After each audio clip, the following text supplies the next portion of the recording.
Son diminutos, pero sin ellos ningún auto se movería. Los rodamientos de automóvil soportan hasta 10.000 revoluciones por minuto, pesos de hasta 300 kilogramos. Y aún así, siguen siendo los héroes invisibles de tu vehículo. Cada año, en el mundo se fabrican más de 600 millones de rodamientos, y algunos ya se han vuelto inteligentes, con sensores integrados que avisan solitos cuando están desgastados. Como, a partir de acero al rojo vivo, nace una pieza con una precisión de milésimas de milímetro. En este video lo verás todo, desde la fundición ardiente hasta el rodamiento del futuro. ¡Vamos allá!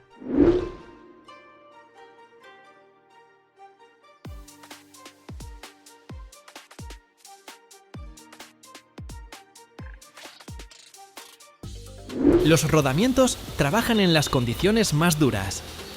Aguantan alta presión, el peso del coche, giros a toda velocidad e incluso climas adversos. Así que, está claro, la fabricación de esta pieza exige una precisión altísima y los mejores materiales. Del proceso de fabricación depende no solo la calidad de la pieza en sí, sino también la seguridad del coche y la comodidad del conductor. Piénsalo, todo empieza con hornos industriales enormes, que se calientan a temperaturas que cuesta imaginar, varios miles de grados.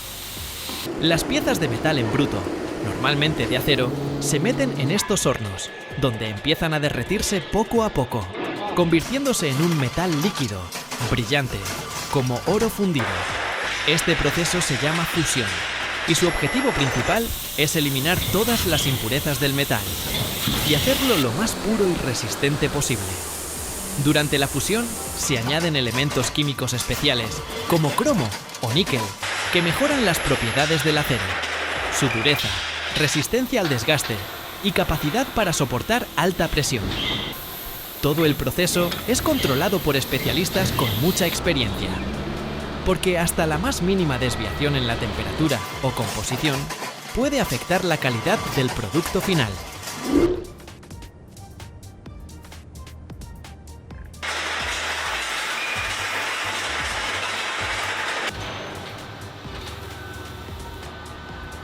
El metal fundido se mezcla cuidadosamente para lograr una estructura uniforme y luego se vierte en moldes especiales para que se enfríen. Estos moldes permiten que el metal se solidifique en forma de grandes bloques, que serán la base para la siguiente etapa de producción de los rodamientos. Cuando el metal se ha enfriado y solidificado en esos grandes bloques, se cortan en trozos más pequeños, más manejables para el procesamiento posterior. A estos trozos se les llama piezas en bruto o tochos. Se envían a máquinas especiales, los tornos, que poco a poco le dan al metal la forma deseada. Por ejemplo, para los rodamientos de bolas se crean pequeñas piezas redondas y para los de rodillos, cilíndricas. El proceso de mecanizado es increíblemente preciso. Cada pieza se trabaja con un margen de error no mayor a 1 milésima de milímetro. Esto es súper importante, porque hasta la más mínima imprecisión puede afectar el funcionamiento del rodamiento.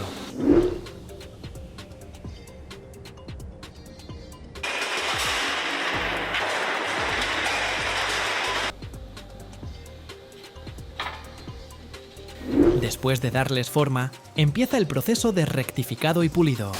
Las piezas se procesan en máquinas rectificadoras que dejan la superficie lisa y uniforme. Es especialmente importante que cada bola o rodillo sea perfectamente redondo. Esto asegura que la carga se distribuya de manera uniforme. En esta etapa, las bolas se rectifican varias veces y luego se pulen hasta quedar brillantes. El acabado final deja la superficie tan lisa que es difícil encontrar defectos incluso bajo un microscopio. Para que los rodamientos sean resistentes y aguanten cargas elevadas, se someten a un tratamiento térmico. Las piezas se calientan en hornos especiales a una temperatura de unos 850 grados Celsius y luego se enfrían rápidamente en aceite o agua. Este proceso se llama templado. Después se vuelven a calentar, pero a una temperatura más baja, unos 150 o 200 grados. Este paso, llamado revenido, reduce la tensión interna del metal y lo hace más duradero. Ciencia pura.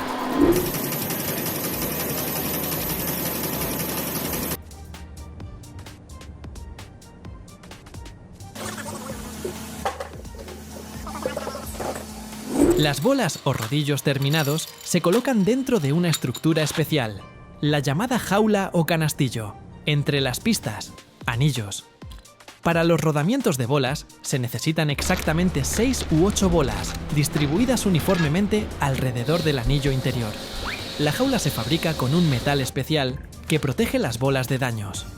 Para reducir la fricción y prevenir el desgaste entre las superficies, se añade lubricante. Puede ser un aceite especial o una grasa consistente. Después de esto, el rodamiento se sella, para que el lubricante no se salga y no entre suciedad. Antes de enviar el rodamiento al cliente, se revisa a fondo. Se prueba su resistencia al desgaste, su fortaleza y la precisión de su funcionamiento. Por ejemplo, cada rodamiento debe soportar una carga superior a los 300 kilogramos y funcionar perfectamente a velocidades de hasta 10.000 revoluciones por minuto. ¡Impresionante!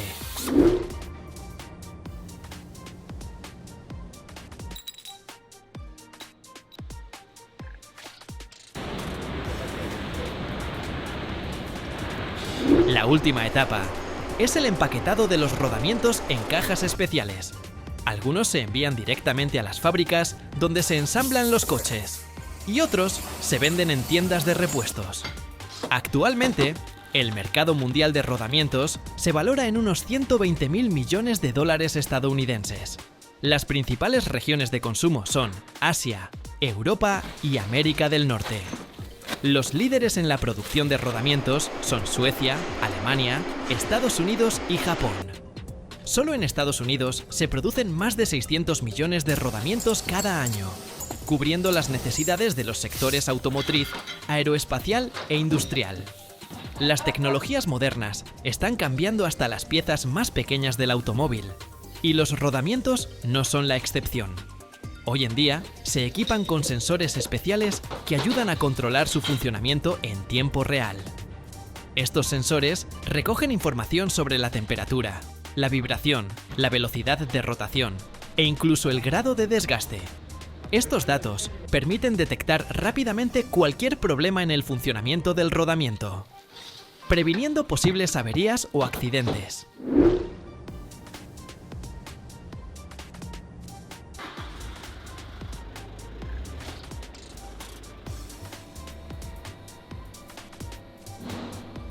Los sensores funcionan con electrónica integrada, que transmite los datos al ordenador central del coche o incluso a la nube. Esto significa que el fabricante o el conductor pueden recibir notificaciones sobre el estado del rodamiento directamente en el smartphone o en la pantalla del coche. Por ejemplo, si un rodamiento se sobrecalienta por cargas elevadas, el sistema lo detecta y alerta al conductor. Además, estas innovaciones ayudan a optimizar el uso de lubricantes, lo que prolonga la vida útil de los rodamientos. En la industria y la aviación, los rodamientos con sensores se están volviendo indispensables para mantener el funcionamiento ininterrumpido de los equipos. Su uso no solo ahorra costos de mantenimiento, sino que también contribuye a aumentar la seguridad y la sostenibilidad de la maquinaria. Los rodamientos inteligentes son un gran paso adelante en el mundo de la tecnología y el confort.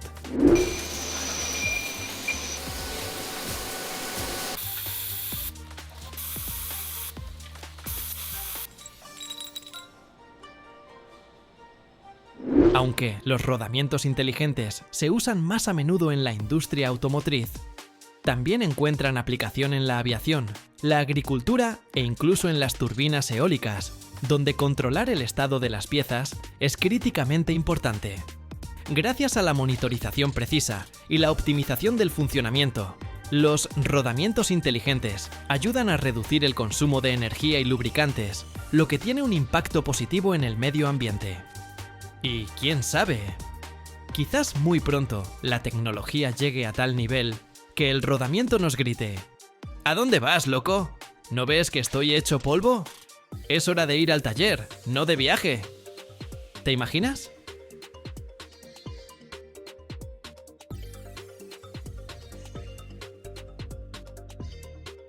Anualmente, en el mundo se desechan 1.300 millones de toneladas de alimentos.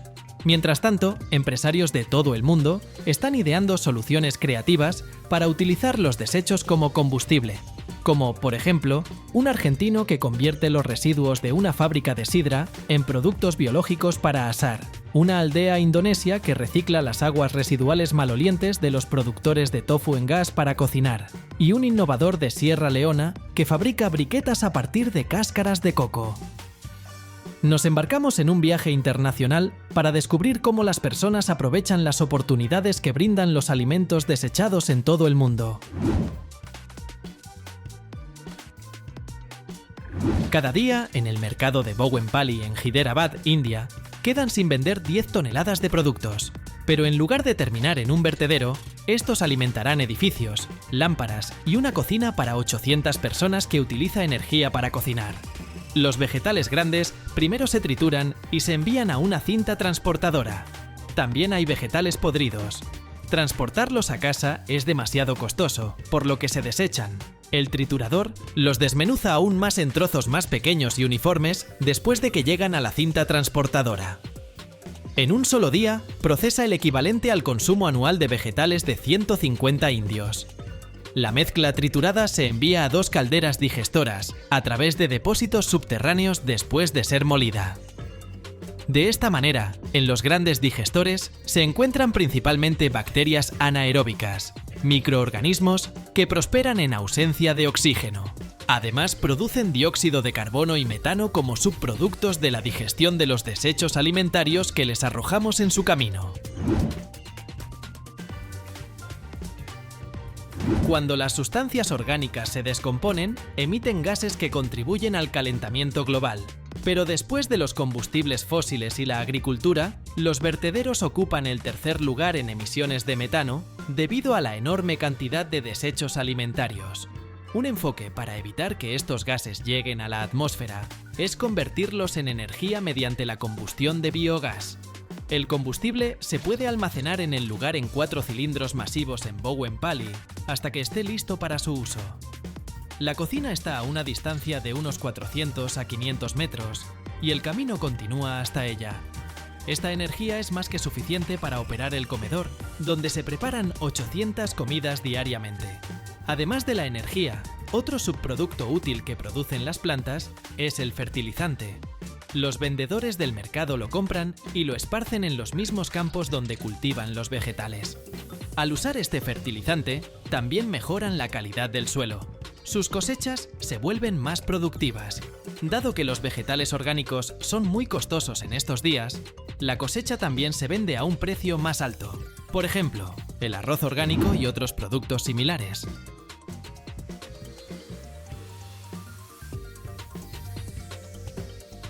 Uno de los científicos del proyecto, el Dr. Rao, está construyendo 5 plantas más en la ciudad y sus alrededores.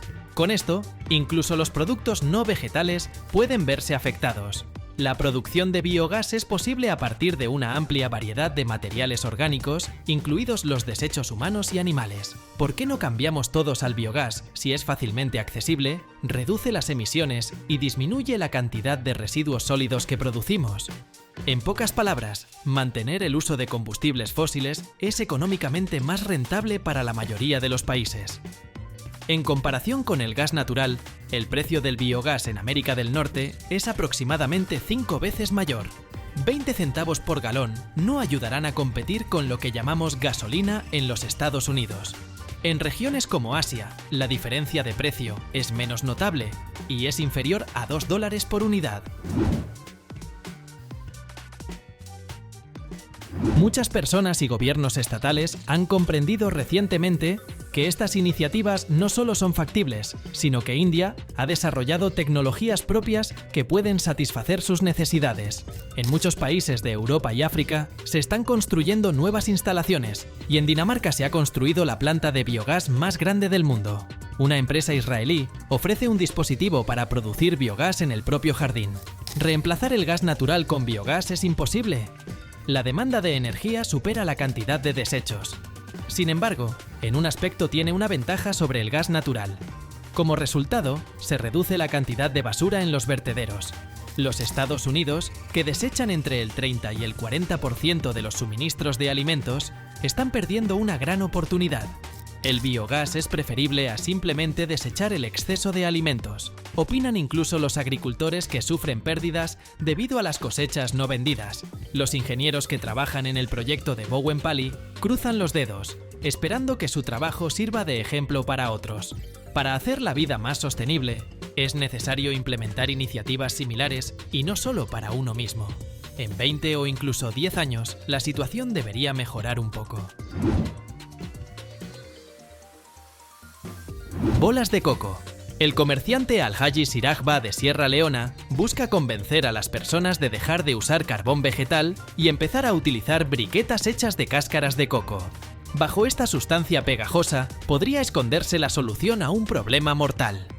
A la edad de 17 años, la familia adoptiva de Alhaji falleció en un deslizamiento de tierra. La pérdida de raíces de los árboles, que estabilizan el suelo durante las tormentas fuertes, contribuyó al aumento de la frecuencia de desastres naturales como este. En interés de la conservación de los árboles, Alhaji planea crear y vender su propio combustible alternativo. Si hablamos de golosinas portátiles, los habitantes de Freetown adoran los cocos. Al final del día, los vendedores quedan con una montaña de cáscaras que deben desechar de alguna manera, lo que representa un desafío costoso. Cada semana, la empresa Alhaji Ruxal Trading recolecta alrededor de 2 toneladas de desechos de coco. Planea aumentar esta cifra a 20 toneladas para finales del año 2024. Durante aproximadamente 7 días, los trabajadores limpian y secan la cáscara y la pulpa. El siguiente paso es introducirlas en un contenedor de acero.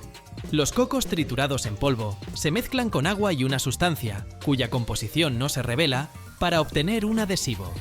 Después de que el extrusor produce troncos rectangulares resbaladizos, se requieren 3 o 4 días de secado. Los tubos para narguiles serán su destino final. Los fumadores de narguiles son sus clientes más leales hasta ahora. Diariamente, la empresa Ruxal Trading produce media tonelada de briquetas y en promedio puede ganar hasta $4.500 por mes. El precio por kilogramo es de 70 centavos. A pesar de que arden 4 veces más que el carbón vegetal común, su precio es 4 veces mayor. Para reducir la deforestación, el siguiente objetivo importante de Alhaji es aumentar las ventas de sus briquetas de coco, de manera que puedan utilizarse como combustible para cocinar.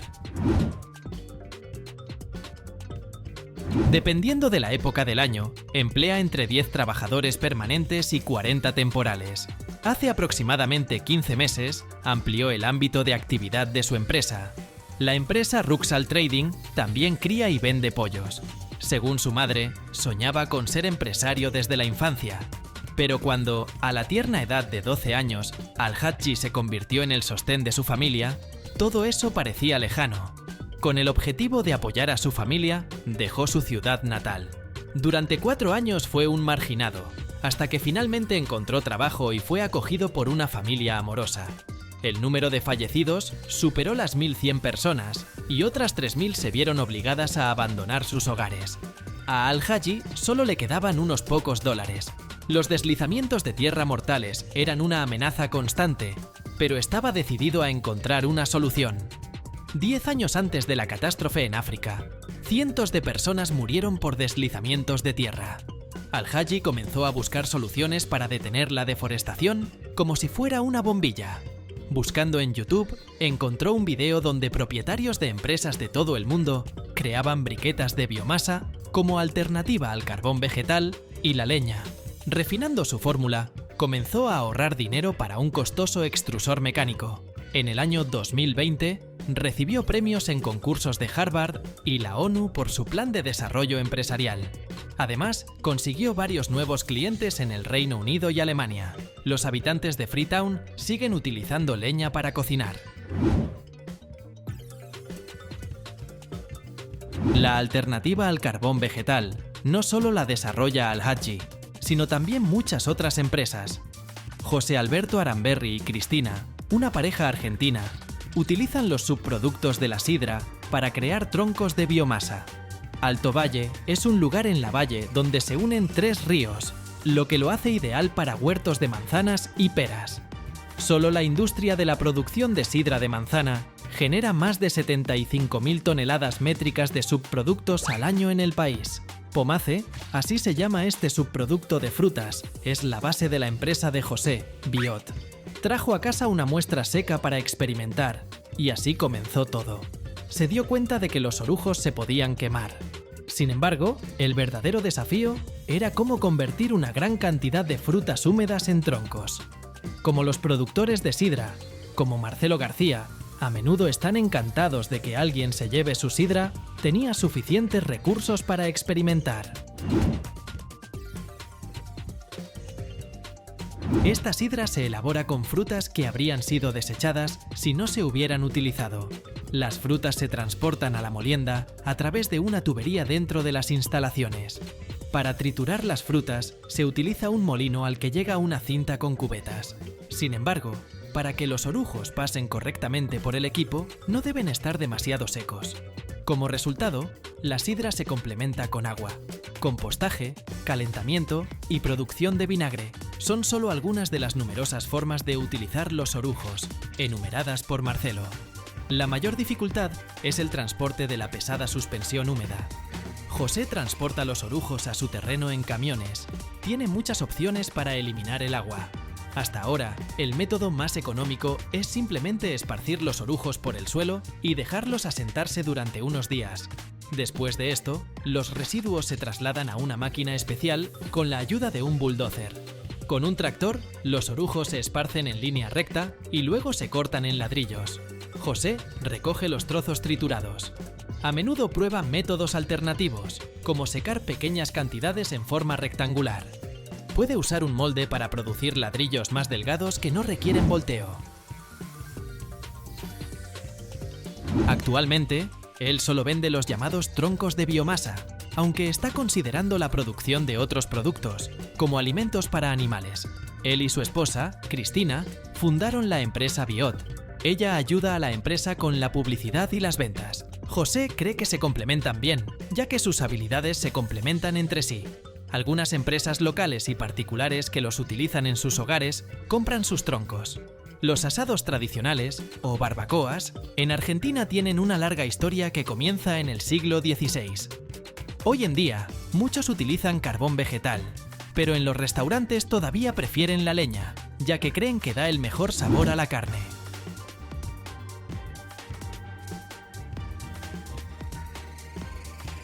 Carne de res a la parrilla con Biot, según José, no se distingue en sabor. La quema de troncos de Biot tiene el mismo impacto en la calidad del aire que la quema de leña normal y producen aproximadamente la misma cantidad de energía. José también afirma que el precio es el mismo. Gracias a la reducción de gastos, la empresa genera ganancias. Todos los productos deben recogerse en su granja. En el año 2019, José y Cristina proporcionaron Biot al gobierno local, que lo distribuyó entre familias de bajos ingresos. Sin embargo, la administración recién electa decidió no renovar el acuerdo, y ahora tienen más de 100 toneladas métricas de excedentes. Cristina afirma que los procedimientos actuales son engorrosos y no permiten expandir la producción. José, por otro lado, cree que la tecnología se difundirá ampliamente. De cualquier manera, está satisfecho de haber dejado un legado innovador.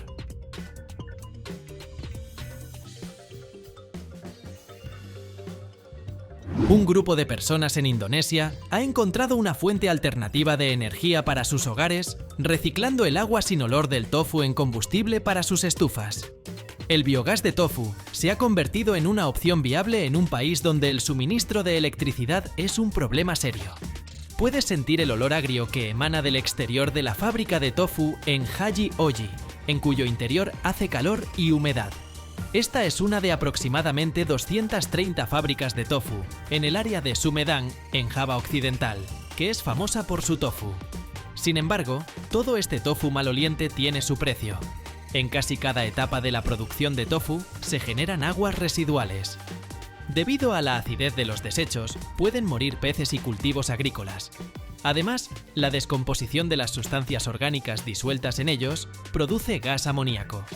El primer paso en la preparación del tofu es medir y remojar los frijoles secos. Yusuf lleva 18 años haciendo tofu aquí. Antes de cocinar, muele los frijoles remojados. En enormes ollas se cuece la pasta de frijoles. Si la mezcla no queda del todo bien, los trabajadores la revuelven de nuevo. Luego, como explica el narrador, la suspensión se cuela a través de una gasa. El agua se acumula en los desechos. Los componentes restantes son leche de soja y residuos, que forman una masa caliente con pulpa. El vinagre hace que la leche de soja se coagule. Se utilizan moldes de madera para colocar los bloques de tofu. Para eliminar el exceso de líquido, se usan pesos pesados. De 1 kilogramo de tofu se obtienen 33 litros de desechos líquidos que contienen suero y vinagre. Hace 5 años, la fábrica de tofu vertía todos sus desechos en el río cercano. Sin embargo, recientemente la situación ha cambiado. Junto al clúster de la fábrica de tofu, se ha instalado una planta de biogás y las aguas residuales se dirigen directamente a ella. Desde su apertura en el año 2017, el técnico Pepe Nsopendi es responsable de la producción de biogás en esta instalación. Parte del agua, purificada en la planta, se recicla y regresa al río. Otra tubería transporta los desechos más concentrados a un estanque de almacenamiento. En estos 6 contenedores oscuros y elevados, los desechos se convierten en biogás. Con la ayuda de bombas, las aguas residuales del estanque de almacenamiento se bombean al primer reactor. Luego, los especialistas introducen bacterias anaerobias, capaces de descomponer materia orgánica sin acceso a oxígeno. Las bacterias en el sistema de 6 reactores descomponen las proteínas de soja en gas metano. Aunque el personal técnico alimenta diariamente los reactores con biomasa, todo el proceso de fermentación lleva alrededor de 20 días. Las partículas sólidas restantes se pueden utilizar para hacer fertilizantes. Esta planta en Sumedang es una de muchas en todo el país que fueron diseñadas y construidas por Neni Sintawardani. En las últimas 4 décadas se han construido alrededor de 50.000 plantas de biogás en Indonesia. Estas instalaciones son mantenidas conjuntamente por la comunidad. Sin embargo, el gobierno de Indonesia subvenciona estos proyectos. En otras regiones también hay instalaciones más grandes que convierten el biogás en electricidad. Las oportunidades surgen gracias a la insaciable demanda de tofu en el país. Ahora, con 56 hogares conectados al gasoducto de biogás, la planta en Sumedang podrá satisfacer una demanda aún mayor. Una de las casas pertenece a la familia Hidayah, incluyendo ADD. El gas de los desechos de tofu es lo que ella usa para cocinar tofu hoy en día. Sin embargo, el enfoque circular no está exento de inconvenientes. Para mantener el flujo de biogás, las aguas residuales de tofu deben producirse, recolectarse y fermentar diariamente.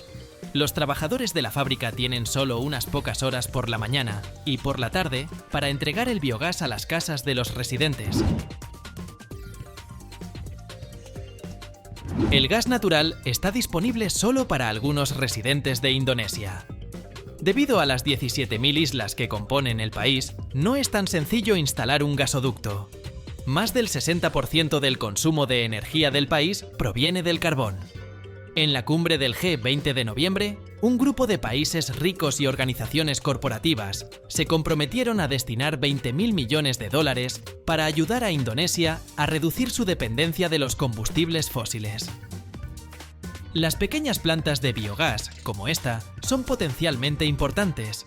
Es posible que no puedan eliminar los cortes de electricidad en cada comunidad ni proporcionar combustible para cocinar, pero pueden ayudar a las personas a encontrar el lado positivo en cada nube oscura.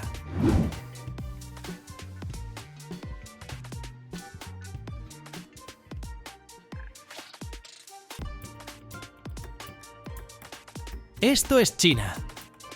En este país, las granjas producen anualmente entre 150.000 y 160.000 toneladas de seda, lo que representa más del 60% de toda la producción mundial.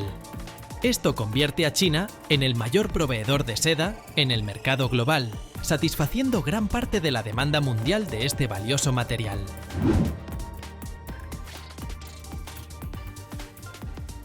Como el mayor productor de seda en el mundo, China produce anualmente más de 1.000 millones de toneladas de tela. La seda, una sustancia valiosa con numerosos usos tanto en la vida cotidiana como en los negocios, es producida cada año por los agricultores chinos a través del cultivo de miles de millones de gusanos de seda.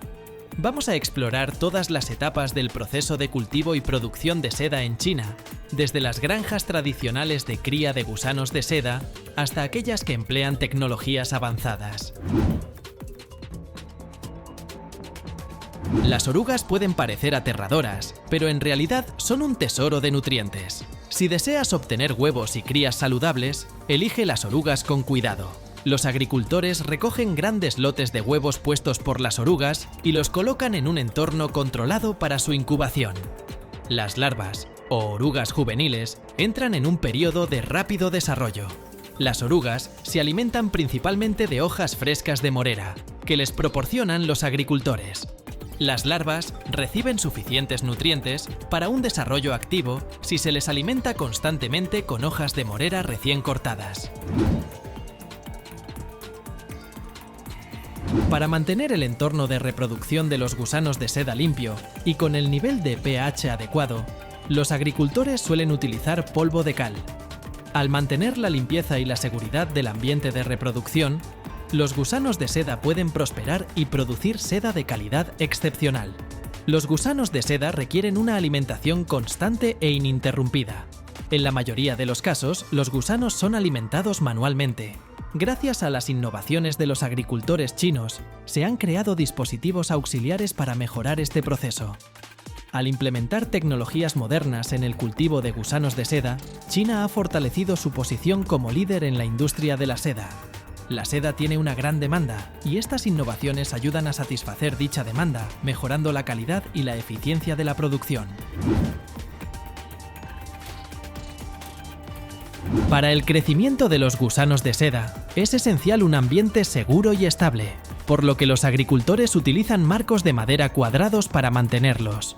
Los gusanos de seda inician una parte crucial de su ciclo de vida al aferrarse a estos marcos de madera cuadrados y comenzar a formar su capullo. Los hermosos capullos de seda son creados por los gusanos de seda al completar el proceso de hilado. Millones de capullos pueden ser recolectados en cada temporada en cada granja.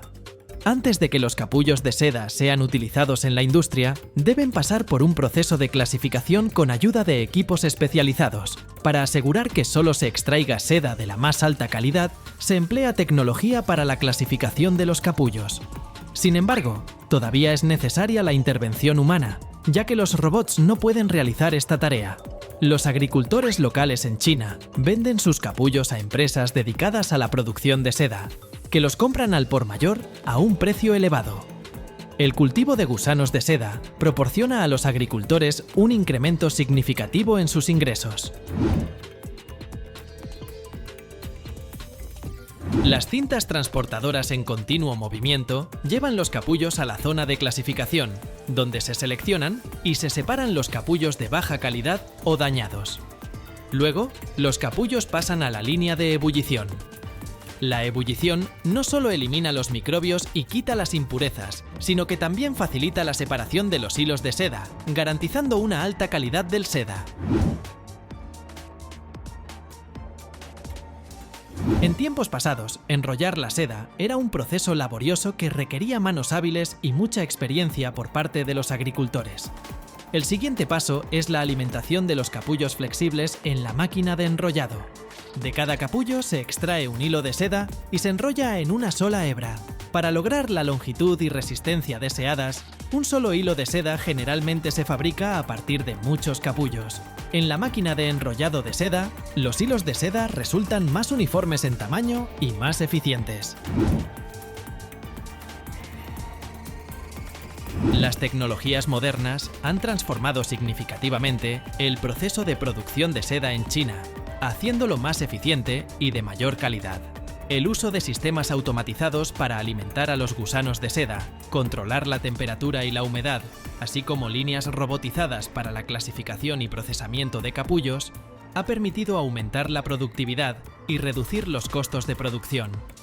Estas innovaciones no solo aceleran el proceso, sino que también garantizan una calidad más consistente de la seda, minimizando la cantidad de defectos. La implementación de tecnologías digitales e inteligencia artificial ayuda a los agricultores a predecir el rendimiento de las cosechas y a gestionar los recursos de manera más eficaz, lo que fortalece la posición de China como líder mundial en la industria de la seda. Al mismo tiempo, los hilos de seda más complejos se fabrican a mano con precisión y perfección por las hábiles manos de los agricultores. Con los hilos de seda se pueden crear una gran variedad de cosas. Ropa, manualidades y otros productos artesanales se elaboran con telas de seda, que se hilan a partir de hilos de seda y se caracterizan por su suavidad y uniformidad. La fabricación de edredones de seda es de gran importancia para los chinos. Después del hilado y el enrollado, los hilos de seda se transforman en un relleno duradero y suave para los edredones. Una vez completado el proceso de tejido, las capas de la funda se unen para formar una capa gruesa y uniforme. Luego, los edredones pasan por una última inspección de calidad para garantizar su excelencia. La exquisita artesanía y la calidad mundialmente reconocida de la seda de los edredones chinos se reflejan plenamente en estos productos. El largo y sinuoso camino desde los hilos de seda cruda hasta los lujosos productos terminados es un ejemplo de la belleza y el valor perdurables de la seda. La historia de la sericultura en China abarca miles de años, comenzando desde tiempos antiguos, cuando la seda fue descubierta por primera vez, y se convirtió en uno de los bienes de exportación más valiosos. Según la leyenda, la seda fue descubierta accidentalmente por la emperatriz china Xi Lingxi alrededor del año 2700 antes de nuestra era. Desde entonces, la producción de seda se ha convertido en una parte importante de la cultura y economía china, y la ruta de la seda desempeñó un papel clave en la difusión de la seda por todo el mundo. Hoy en día, aunque las tecnologías y los métodos de producción han cambiado, las tradiciones y el saber hacer, transmitidos de generación en generación, siguen presentes y hacen que la seda china sea un producto único y demandado. El significado económico de la sericultura en China es difícil de sobreestimar.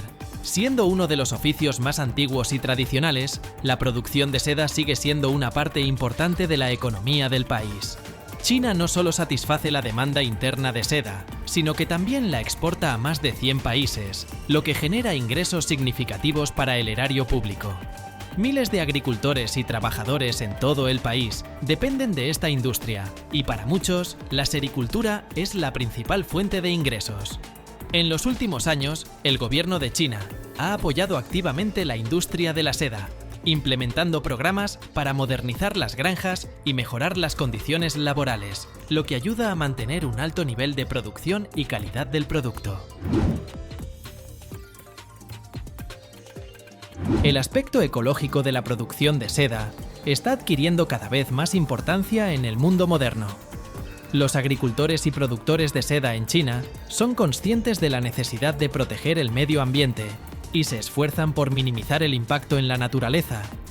El uso de fertilizantes naturales, la reducción de la cantidad de pesticidas y la optimización del consumo de agua se han convertido en pasos cruciales hacia una producción ecológicamente responsable. Además, la industria de la seda participa activamente en programas de conservación de la biodiversidad, apoyando los ecosistemas donde crecen los árboles de morera.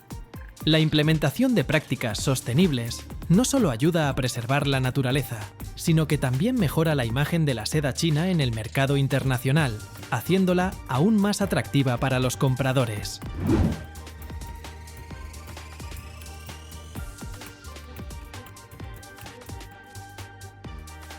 ¿Alguna vez te has preguntado qué es lo que realmente esconden las barritas de cangrejo? Resulta que no contienen carne de cangrejo en absoluto. En su lugar se utiliza una pasta especial de pescado llamada surimi. En este video desvelaremos todas las etapas de la producción de las barritas de cangrejo, desde la captura del pescado hasta el producto final en tu plato. Quédate con nosotros para descubrir todos los detalles de este fascinante proceso. Comencemos con un hecho sorprendente. Las barritas de cangrejo en realidad no contienen carne de cangrejo.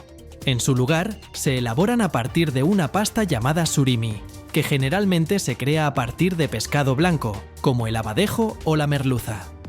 Luego, esta pasta se aromatiza y se le da una forma que recuerda a la carne de cangrejo. El proceso comienza con la captura.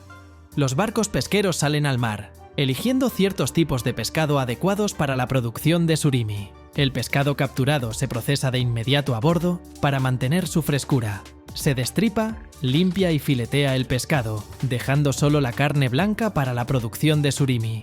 Luego, los filetes de pescado se trituran y se lavan repetidamente en agua fría. Este proceso de lavado es muy importante, ya que elimina la grasa, la sangre y otras impurezas, dejando una pasta proteica blanca y limpia. El lavado también ayuda a mejorar la textura y las propiedades de unión del surimi. Después del lavado, se cuela la pasta para eliminar el exceso de agua. En esta etapa se añaden crioprotectores, que son ingredientes especiales que ayudan a mantener la textura y la calidad del surimi durante la congelación. Por lo general, los crioprotectores incluyen azúcar, sorbitol y polifosfatos. Luego, el surimi se congela y se transporta a las plantas de procesamiento, donde se transforma en barritas de cangrejo. Al llegar a la planta, los bloques congelados de surimi se descongelan y se mezclan con ingredientes adicionales. Estos suelen incluir almidón para la textura, claras de huevo para la unión, aceite vegetal para la humedad, sal para el sabor y varios otros aditivos para el color, sabor y conservación. Uno de los ingredientes clave que se añaden en esta etapa es el saborizante de cangrejo. Este es el que le da a las barritas de cangrejo su sabor característico, a pesar de no contener carne de cangrejo real. El saborizante suele ser una combinación de ingredientes naturales y artificiales diseñados para imitar el sabor dulce y salado del cangrejo. Después de que todos los ingredientes se mezclan cuidadosamente, la pasta resultante está lista para ser moldeada. Es aquí donde ocurre la magia que transforma la pasta en las formas familiares de las barritas de cangrejo. La pasta se extruye a través de boquillas especialmente diseñadas que crean láminas largas y delgadas. Luego, estas láminas se enrollan y se cortan en la forma característica de las barritas de cangrejo. Pero aún no hemos terminado. Las barritas formadas ahora necesitan cocinarse. Se pasan por un horno de vapor, lo que ayuda a cocinar la proteína y a darle forma. Durante el proceso de cocción, también se activan el almidón y las claras de huevo, lo que proporciona a las barritas de cangrejo su textura característica. Después de la cocción, las barritas de cangrejo se enfrían rápidamente para evitar que se cocinen en exceso y para conservar su textura. Luego, se pasan por otra máquina que aplica una capa delgada de colorante rojo en la superficie exterior, dándoles su característico aspecto de cangrejo. El último paso de la producción es el empaque. Las barritas de cangrejo enfriadas se colocan cuidadosamente y se sellan en envases de plástico. Muchos fabricantes utilizan envasado al vacío o en atmósfera modificada para prolongar la vida útil del producto. Luego, los productos empaquetados se colocan en cajas y se preparan para ser enviados a restaurantes, supermercados y otros puntos de venta. A lo largo de todo este proceso, el control de calidad es de suma importancia. Se realizan inspecciones regularmente para asegurarse de que el producto cumpla con los estándares de seguridad y calidad. Esto incluye pruebas para detectar microbios, verificar la textura y el sabor, así como asegurar el color y la apariencia correctos. Cabe destacar que aunque las barritas de cangrejo tradicionales se elaboran a partir de pescado, hoy en día existen versiones veganas y vegetarianas. En estas se utilizan proteínas vegetales, a menudo de soya o trigo, para crear una textura y perfil de sabor similares. El proceso de producción de las barritas de cangrejo es un testimonio de la innovación en las tecnologías alimentarias. Permite crear un producto accesible y versátil que imita el sabor y la textura de la carne de cangrejo. Gracias a esto, los sabores de los mariscos se han vuelto más accesibles para un público amplio y se han integrado en muchas cocinas del mundo. Las barritas de cangrejo se han utilizado en muchos platos. Son una opción conveniente y lista para consumir, que aporta el sabor de los mariscos a las comidas sin el tiempo y costo, asociados con la preparación de carne de cangrejo fresca. Sin embargo, es importante que los consumidores sepan lo que están comiendo. Aunque las barritas de cangrejo a menudo se venden como imitación de cangrejo o mariscos surimi, algunos envases pueden ser engañosos. Siempre revise la lista de ingredientes si tiene alguna restricción dietética o alergia. A pesar de que las barritas de cangrejo no contienen cangrejo real, tienen algunas propiedades nutricionales. Son una buena fuente de proteína y contienen poca grasa. Sin embargo, pueden tener mucho sodio y aditivos, por lo que, al igual que muchos otros productos procesados, la moderación es importante. La industria de las barritas de cangrejo sigue evolucionando y los productores buscan nuevos sabores, texturas y métodos de producción más sostenibles. Algunos experimentan con el uso de diferentes tipos de pescado o incluso con la adición de carne de cangrejo real para productos de primera calidad. Así que la próxima vez que pruebe una barrita de mariscos, podrá apreciar de una nueva manera el complejo proceso detrás de este popular alimento. Desde las profundidades del océano hasta su plato, las barritas de cangrejo representan una combinación única de tradiciones, tecnologías y creatividad culinaria.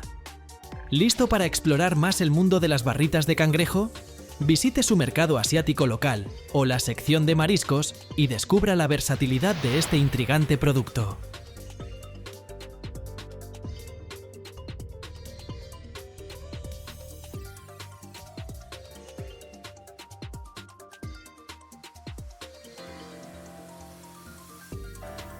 Cada día millones de personas en todo el mundo, preocupadas por su salud y apasionadas por el fitness, consumen proteína de suero. Pero, ¿alguna vez te has preguntado cómo se produce este popular suplemento? Vamos a descubrir el fascinante proceso de producción de la proteína de suero, desde las granjas lecheras hasta las fábricas donde se elabora.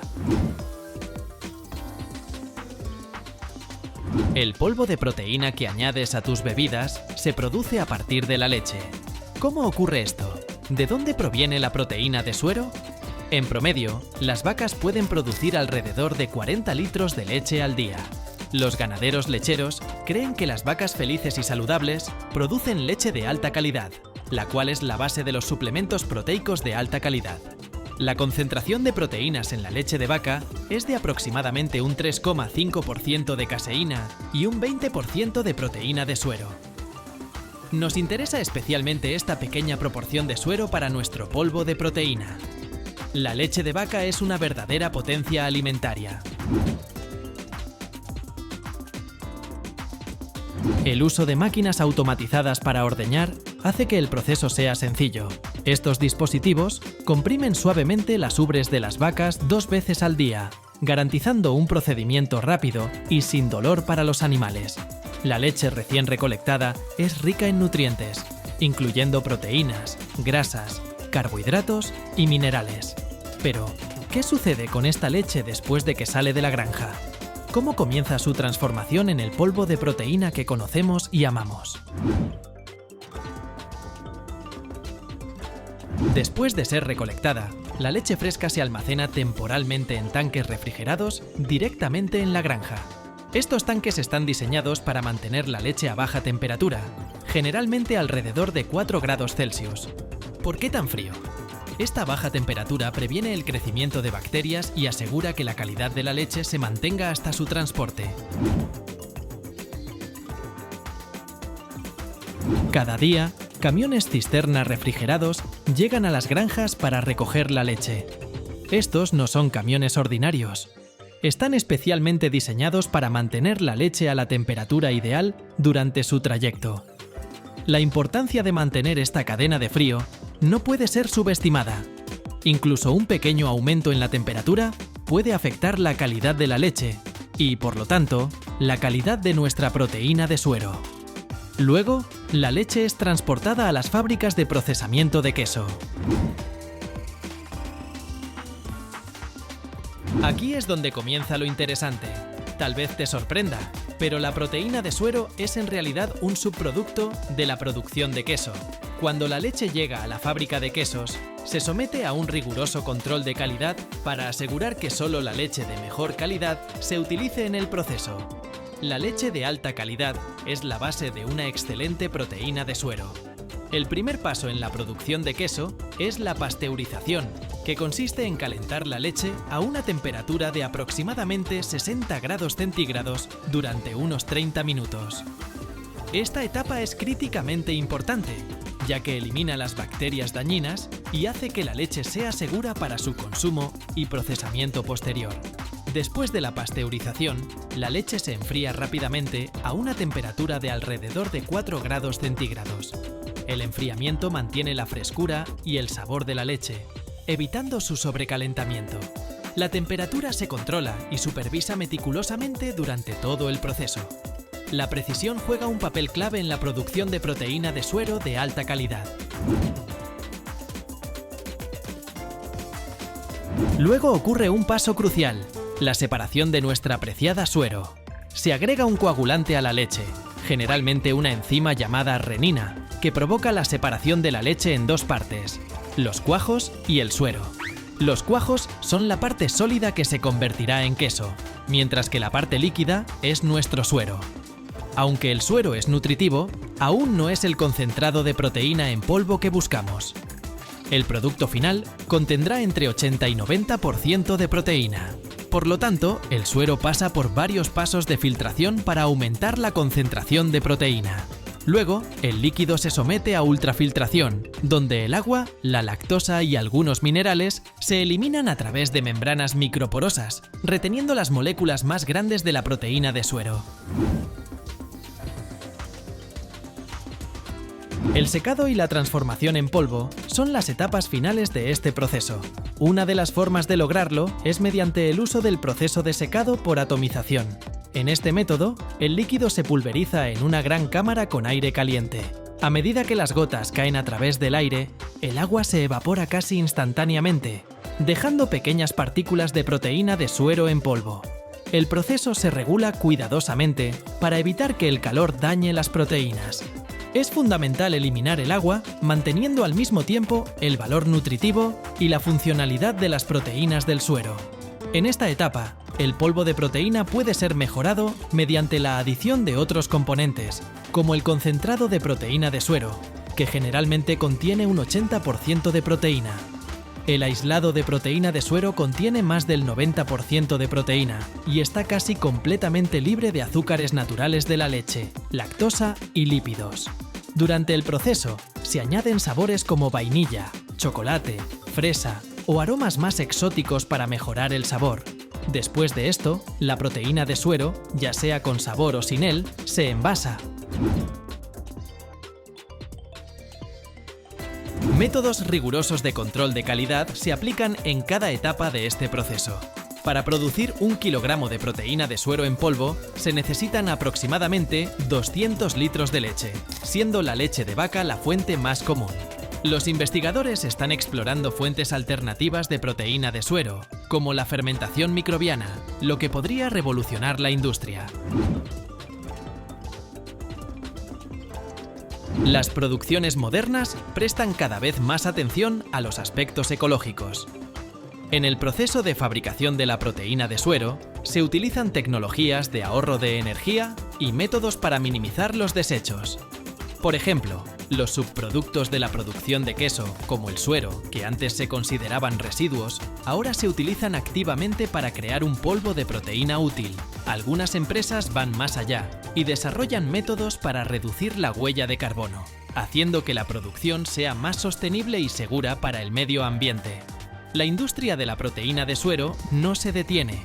Los investigadores están desarrollando nuevos métodos de producción, incluidos el uso de fuentes alternativas de proteína, como la fermentación microbiana y análogos vegetales.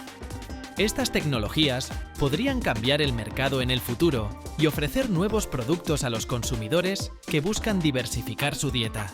Mantente atento a las novedades en este campo, ya que el futuro de la proteína de suero podría ser aún más emocionante que su presente.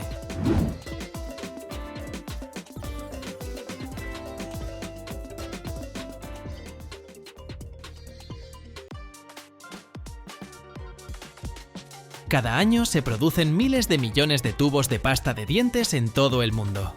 La pasta de dientes se fabrica a partir de materiales abrasivos que limpian los dientes. Sorprendentemente, se necesita una gran cantidad de minerales para su elaboración.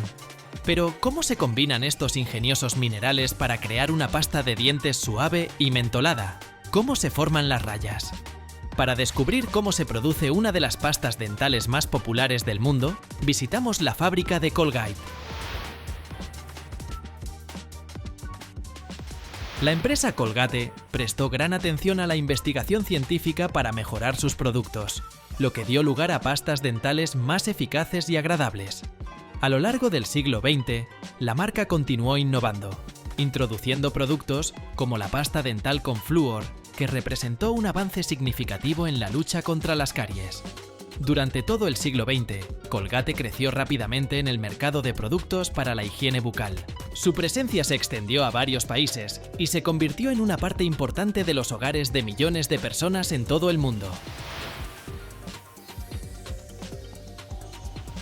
Colgate es una marca de pasta dental que ayuda a prevenir el mal aliento y las caries. Hoy en día, la pasta dental se vende en pequeñas tiendas y supermercados en más de 150 países alrededor del mundo. La historia de Colgate comenzó en el siglo XIX.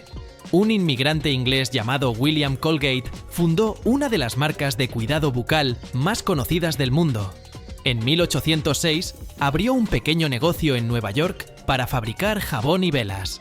Pronto, Colgate amplió su gama de productos gracias a su compromiso con la calidad y la innovación. A mediados del siglo XIX, la empresa comenzó a producir jabones aromatizados y pastas dentales, lo que sentó las bases para su éxito posterior.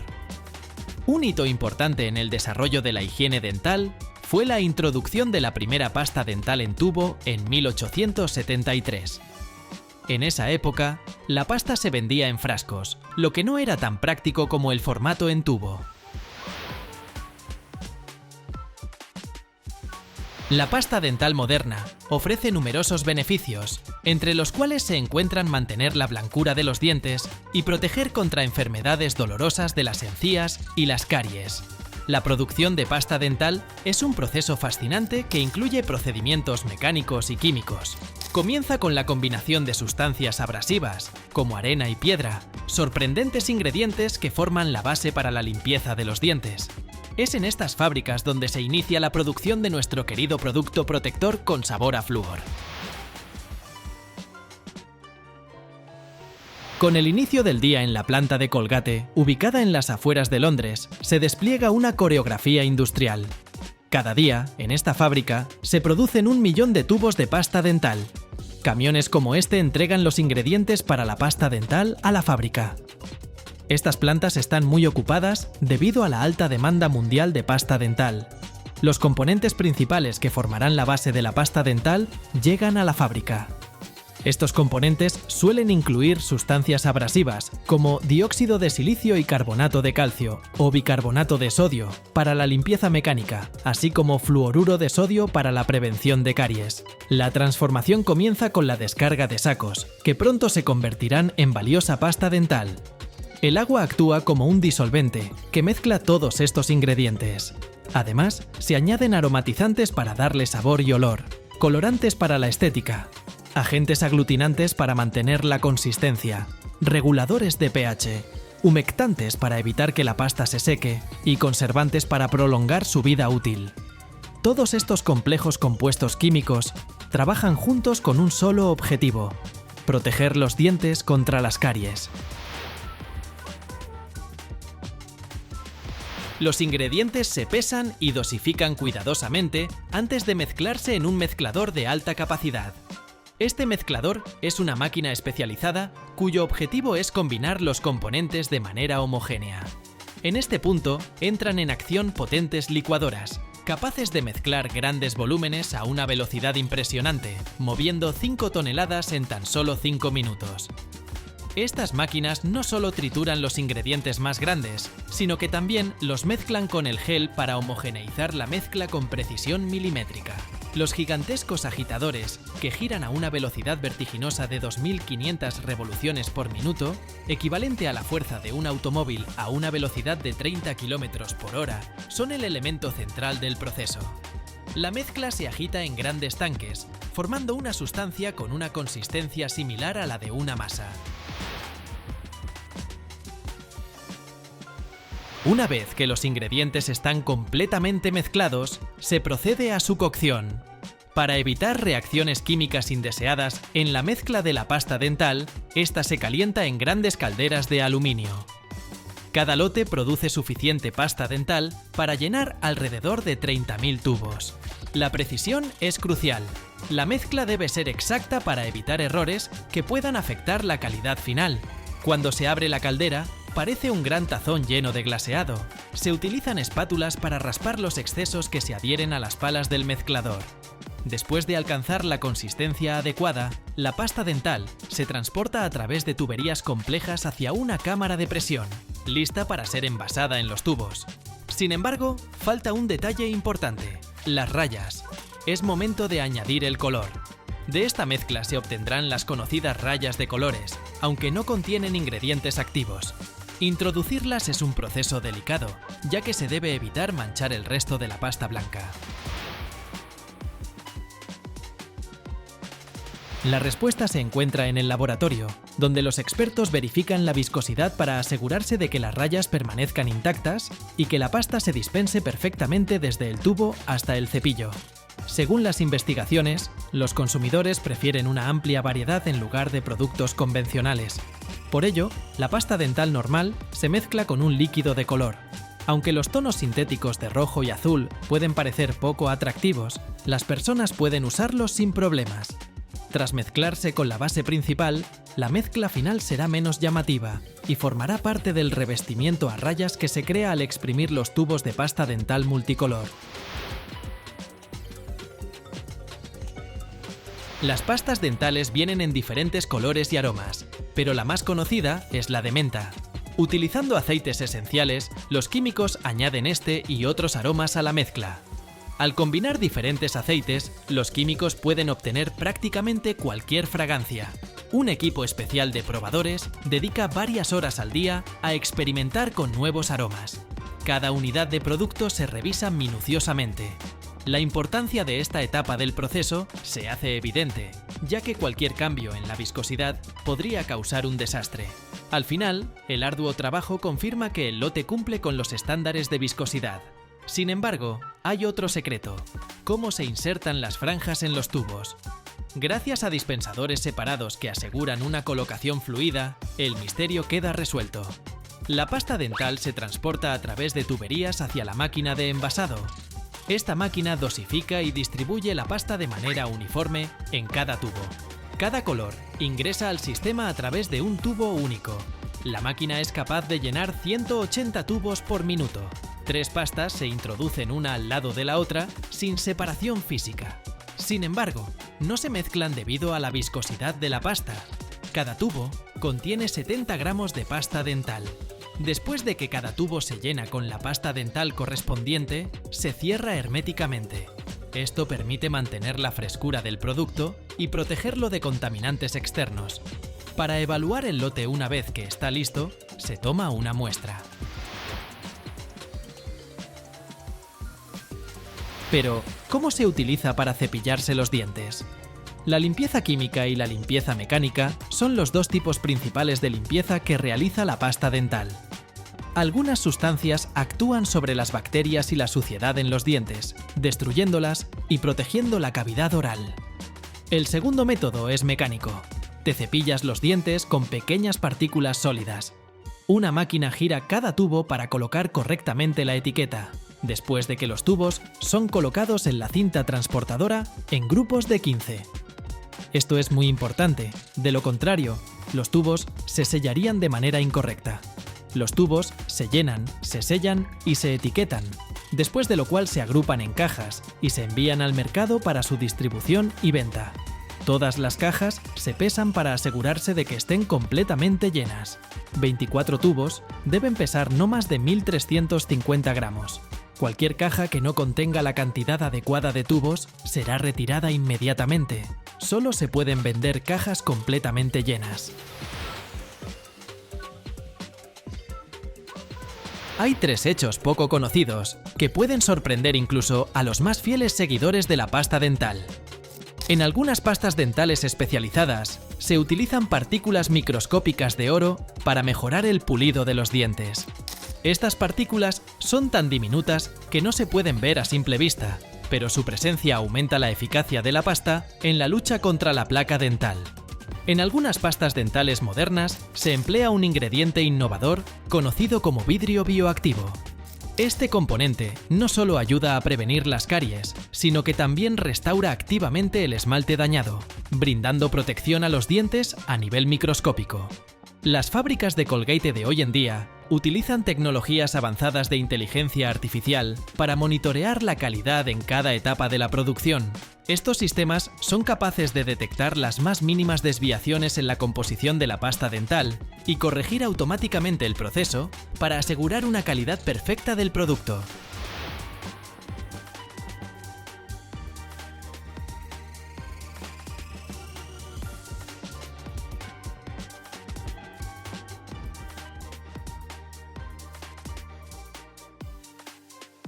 Cada año se consumen miles de millones de paquetes de Doritos en todo el mundo. Pero, ¿cómo nacen estos icónicos triángulos? Descubre cómo, a partir del maíz común, en las fábricas se crean las chips favoritas de cada generación.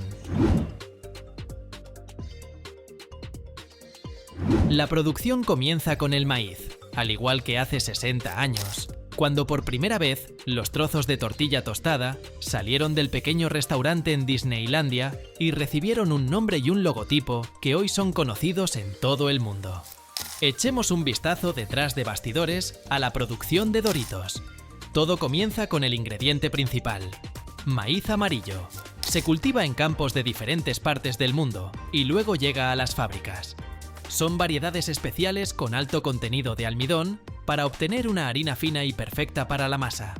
El consumo anual de grano supera las 50.000 toneladas. La cosecha recolectada se somete a un procesamiento inicial, donde los granos de maíz se separan de las mazorcas. Se colocan en una cinta transportadora, donde un mecanismo con rodillos dentados separa los mejores granos, que luego se preparan para su posterior procesamiento. En la fábrica, los granos se limpian minuciosamente y luego se muelen con una mezcladora de harina para formar una masa de maíz. Esta masa es la base de la futura masa, que se convertirá en crujientes chips. Suena sencillo, pero aún quedan muchos pasos por delante. Gran parte de los procesos de producción en la fábrica se llevan a cabo dentro de equipos cerrados. Una persona externa solo puede observar el principio y el final del proceso. Después de triturar la masa de maíz, se mezcla con agua y otros ingredientes en una cinta transportadora de tornillo para obtener una masa suave. Las máquinas estiran esta masa en láminas delgadas. Una gran tortilla se corta con un extrusor en pequeños triángulos con los famosos bordes redondeados, formando así los futuros chips. Cada lámina de tortilla se divide en trozos de 1,5 milímetros de grosor en unos 5 segundos. El proceso de elaboración de las tortillas recuerda a la creación del tradicional pan mexicano, plano y flexible. Sin embargo, en el caso de Doritos, estas tortillas tendrán una forma, textura y color especiales. Las tortillas se cortan en los triángulos que todos conocemos, siendo esta forma la tarjeta de presentación de Doritos. Luego, los triángulos pasan a la siguiente etapa del proceso. La superficie acanalada de la cinta transportadora evita que los futuros chips se peguen entre sí. El siguiente paso es la fritura para crear la textura crujiente. En un gran recipiente, con agitación constante, los trozos triangulares de tortilla pasan por una de las etapas más importantes. Se fríen en aceite caliente. Este proceso dura aproximadamente entre 2 y 3 minutos hasta alcanzar el nivel adecuado de cocción. A una temperatura cercana a los 180 grados Celsius, Los trozos de masa adquieren una textura crujiente y un color dorado. Es este proceso el que otorga a los Doritos su característico crujido. Después de freírse, un enorme colador extrae los futuros chips para que el exceso de aceite escurra libremente. Luego, los Doritos pasan a través de sistemas especiales de enfriamiento, lo que permite preservar su crujiente antes de avanzar a la parte más emocionante, la adición de especias. En la cinta transportadora, las rebanadas se distribuyen de tal manera que cada una queda separada de las demás. La cinta se mueve a más de 1 metro por segundo. La ausencia de acumulaciones de triángulos en la banda, junto con su velocidad, permite que un sistema inteligente de fotoelementos detecte los chips defectuosos. Los fotoelementos identifican por color las tortillas sobrecocinadas y envían una señal a las boquillas. Estas boquillas expulsan los productos defectuosos con un rápido chorro de aire hacia un recipiente especial. Ahora llegamos a la parte que hace a los Doritos tan especiales: el condimento. Es este el que les da a los chips su sabor inolvidable. La empresa productora guarda en estricto secreto las recetas exactas de los condimentos, pero sabemos con certeza que la base incluye queso, ajo, pimienta y varios ingredientes secretos. Al principio, los Doritos se lanzaron sin condimentos, y el primer sabor fue el de maíz tostado, que salió al mercado en 1966. Un año después, en 1967, aparecieron los chips con sabor a taco. El famoso sabor a queso nacho fue lanzado en 1972. Ya en los años 80 surgieron otros sabores nuevos. Existe una tecnología especial para aplicar el condimento de manera uniforme en cada pedazo de chip. Los chips pasan por unos tambores especiales donde se recubren con el condimento. Esta etapa garantiza que cada trozo obtenga su capa perfecta de especias. Es precisamente en este momento cuando los Doritos se convierten en lo que todos conocemos y amamos. Los productos condimentados se distribuyen a través de las líneas transportadoras hacia las máquinas clasificadoras. Después de añadir el condimento, los chips pasan por la línea de empaquetado. Aproximadamente 20 metros de cintas transportadoras convergen en las máquinas clasificadoras. Cada paquete es pesado para asegurarse de que contiene la cantidad exacta de producto, y solo entonces se procede a su empaquetado. El peso de cada porción es controlado con precisión mediante un sistema computarizado, tras lo cual los chips se vierten en la bolsa y se sellan. Las máquinas de empaquetado funcionan a gran velocidad, pudiendo empaquetar miles de chips por hora. En un minuto, los equipos pueden formar alrededor de 1500 paquetes de esta crujiente merienda. El control de calidad es una parte crucial del proceso de producción. Sistemas especializados supervisan que los chips tengan la textura, el color y el sabor perfectos. Si alguno de estos parámetros no cumple con los estándares, esos chips se retiran de la producción. Entrega y popularidad mundial. Cuando los chips están listos, se envían a los almacenes, desde donde se distribuyen a todo el mundo. Doritos se venden en más de 100 países, y cada año los consumidores compran miles de millones de paquetes. En los Estados Unidos, el consumo de chips es de más de 11 kilogramos por persona. Doritos se han convertido en un símbolo de la cultura moderna y en un aperitivo favorito para millones de personas. No importa dónde te encuentres, en Estados Unidos, Europa, Asia o África, casi con certeza encontrarás Doritos en las estanterías de las tiendas locales. Y aunque los sabores pueden variar ligeramente según la región, este crujiente triángulo siempre será inconfundible. ¿Sabías que, al principio, nuestros queridos Doritos solo se podían comprar en California? Desde 1964, la producción se limitaba a un nivel regional. No fue sino hasta 1966 cuando la compañía comenzó a distribuir el producto en todo Estados Unidos. En un principio, los chips tenían una forma estrictamente triangular, pero los consumidores se quejaban de la cantidad de migas que se generaban por las esquinas quebradas. Por ello, en 1994, la empresa realizó el rediseño más costoso, invirtiendo $50 millones para hacer los chips un 20% más grandes, un 15% más delgados y con bordes redondeados. Un grupo focal de 5.000 consumidores ayudó a aprobar estos cambios en el diseño. Para concluir, aquí hay algunos datos interesantes sobre Doritos que quizás no conocías. Las primeras papas fritas Doritos se vendían sin saborizantes, simplemente se freían en aceite.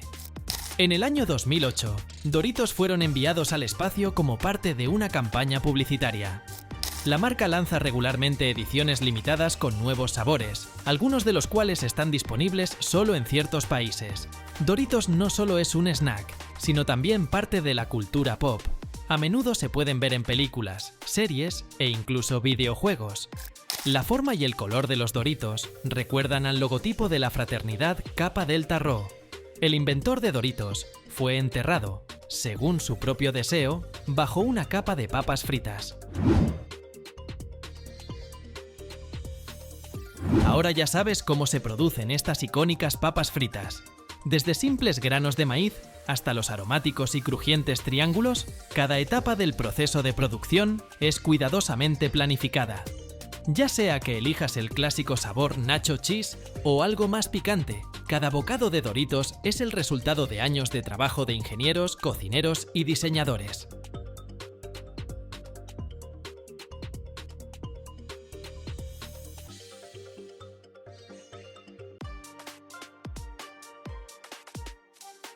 Esta es una de las 20.000 plantas desalinizadoras que se pueden ver cerca de los mares en todo el mundo, que proporcionan agua a más de 300 millones de personas. En tan solo 90 minutos, el agua se mueve del océano a la ciudad. Esta planta convierte diariamente 7 millones de litros de agua de mar salada en agua potable. Vamos a descubrir cómo. Una de las soluciones al problema de la escasez de agua es la desalinización del agua de mar. Este proceso implica la eliminación de la sal y otros minerales del agua para hacerla potable y segura para el consumo de millones de personas.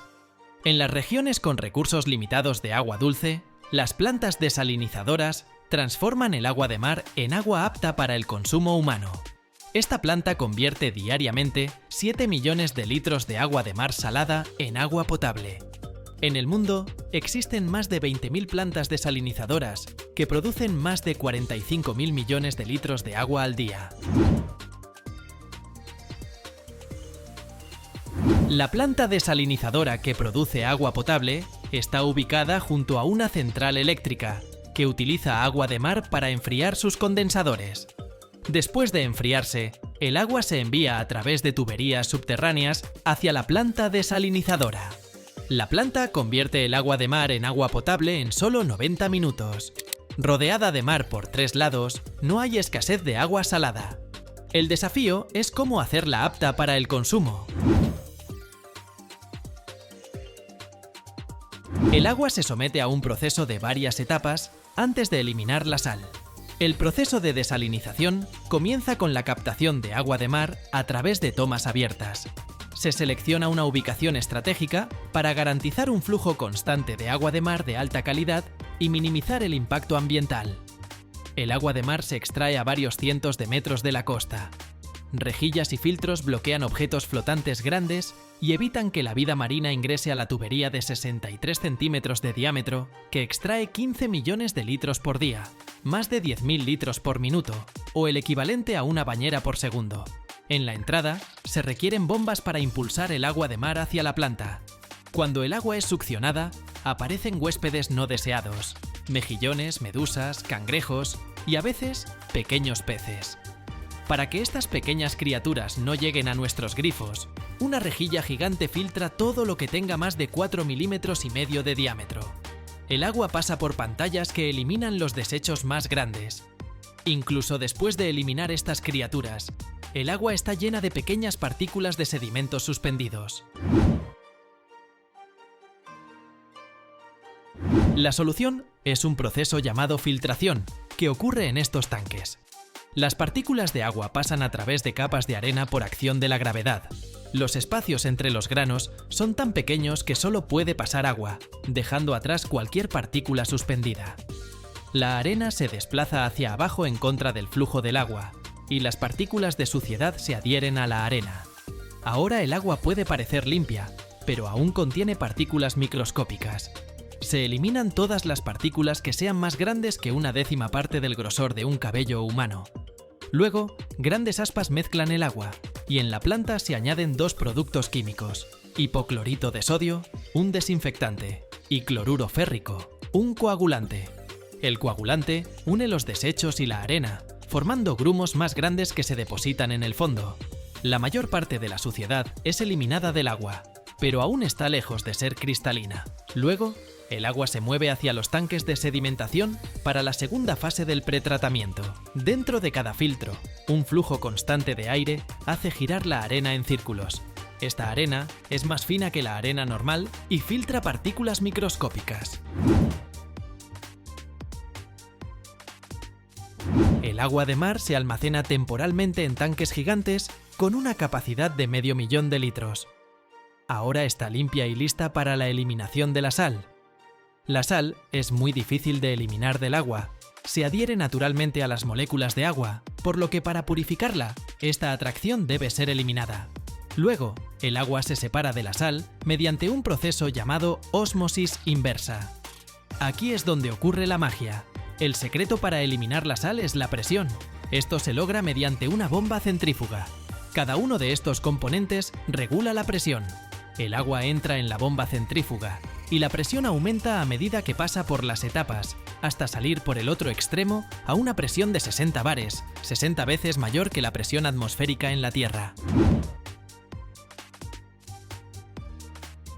Después de que el agua de mar ha sido impulsada bajo alta presión, llega a los módulos de ósmosis inversa equipados con membranas semipermeables. Estas membranas son cruciales en el proceso de desalinización, ya que permiten que el agua pase mientras retienen la sal y otras impurezas. La planta bombea agua salada a alta presión a través de estas tuberías, cada una de las cuales contiene 8 membranas. El agua de mar pasa a través de las membranas semipermeables en los módulos de ósmosis inversa. Estas membranas permiten el paso de las moléculas de agua, pero retienen la mayoría de las sales y otros minerales disueltos en el agua de mar. Los cilindros contienen capas de láminas de plástico con poros 1000 veces más pequeños que el diámetro de un cabello humano que atrapan los cristales de sal. Las moléculas de agua, siendo más pequeñas que las sales y otras impurezas, pasan a través de las membranas semipermeables y se recogen como agua purificada en el lado del permeado de los módulos de ósmosis inversa. Esta agua purificada tiene una concentración de sal y otras impurezas significativamente menor en comparación con el agua de mar original. Cuando el agua pasa por todas las membranas y llega al centro de la tubería, está libre de sal. Las sales y otras impurezas, rechazadas por las membranas semipermeables, se acumulan en el lado de alimentación de los módulos de ósmosis inversa, formando un flujo concentrado de salmuera. Esta salmuera, que contiene una alta concentración de sal y otros minerales, se elimina del sistema y se trata adecuadamente. Se elimina el 99,8% de la sal y el resultado es agua pura.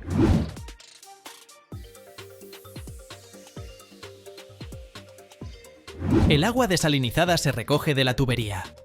2 litros de agua salada producen 1 litro de agua dulce y 1 litro de agua con el doble de concentración de sal. El personal de la planta supervisa cada una de las 10.000 membranas del sistema. Mientras tanto, los desechos eliminados anteriormente se envían a grandes piscinas para otra fase de tratamiento químico. Cuando las partículas sólidas se depositan en el fondo, el agua sucia regresa al inicio de la planta para su limpieza y procesamiento.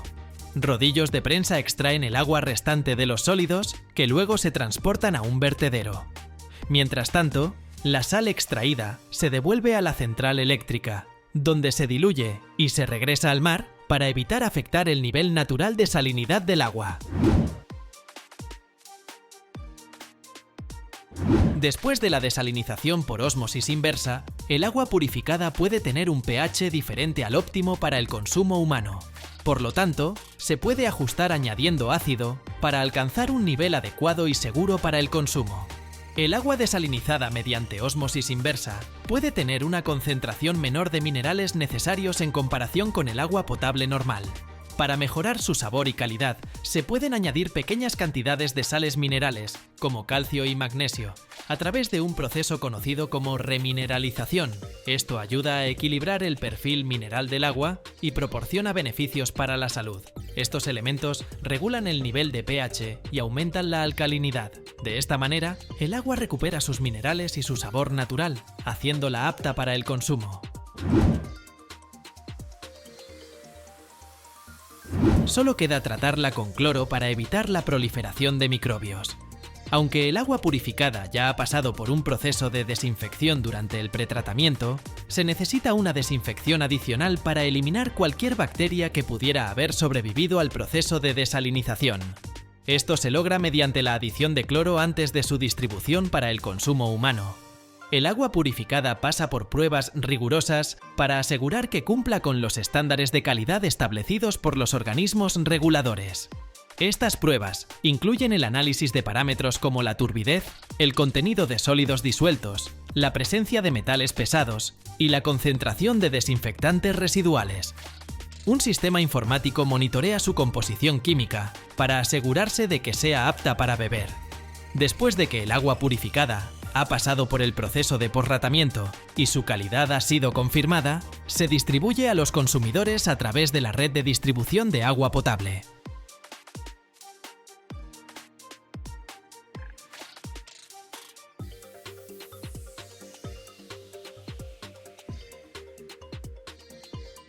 ¿Sabías que la especia que añades al café o a tus postres alguna vez fue más valiosa que el oro y se consideraba un regalo para los dioses?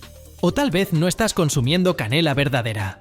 Únete a nosotros para descubrir los secretos de esta antigua especia, aprender cómo se cosecha y entender por qué la diferencia entre la canela auténtica y la casia puede cambiar tu percepción del sabor. Todo comienza con un árbol. La canela es una especia que obtenemos de la corteza de los árboles del género Cinnamomum, que pueden alcanzar entre 10 y 15 metros de altura. Los dos tipos más populares de canela son la canela de Ceilán y la casia. A la canela de Ceilán se le conoce como la verdadera canela. Crece principalmente en Sri Lanka, India y otras regiones tropicales. En cambio, la casia se encuentra con mayor frecuencia en China e Indonesia. Aunque estas especias tienen un sabor similar, su composición y beneficios para la salud son distintos. La casia se recolecta con una capa de corteza más gruesa y suele ser más económica. Hoy nos centraremos en la producción de canela de Ceilán, considerada la de mejor calidad. La producción de la canela comienza con la plantación de los árboles. Las plantaciones de árboles perennes son cuidadosamente protegidas. Estas plantas son discretas y si no sabes lo que estás buscando, podrías pasar junto a ellas sin notarlas. La canela no produce frutos dulces ni llamativos. Se reproduce por semillas o por brotes. Las flores, de hecho, tienen un olor bastante desagradable. Solo los locales conocen el verdadero valor de estos arbustos. El mejor clima para el cultivo de canela es cálido y húmedo, con una temperatura promedio de unos 25 grados centígrados. El árbol del laurel de canela puede crecer hasta 15 metros, pero por conveniencia se poda a unos 3 metros de altura para facilitar la recolección de la corteza. El árbol comienza a producir corteza adecuada para la cosecha en su cuarto o sexto año de vida. Otro método de poda, dependiendo de la región, consiste en cortar el árbol cerca de la raíz cada 2 años. El sistema radicular luego produce nuevos brotes en aproximadamente un año, transformando lo que era un árbol en un arbusto. Cuando los nuevos brotes crecen y se fortalecen, se cortan y se les retira la corteza. Todo este proceso es manual. Los dueños de pequeñas plantaciones suelen involucrar solo a sus familias, mientras que otros contratan trabajadores. Un trabajador puede pelar entre 60 y 70 troncos en un día. Así, en Sri Lanka, comunidades enteras están involucradas en el cultivo de especias.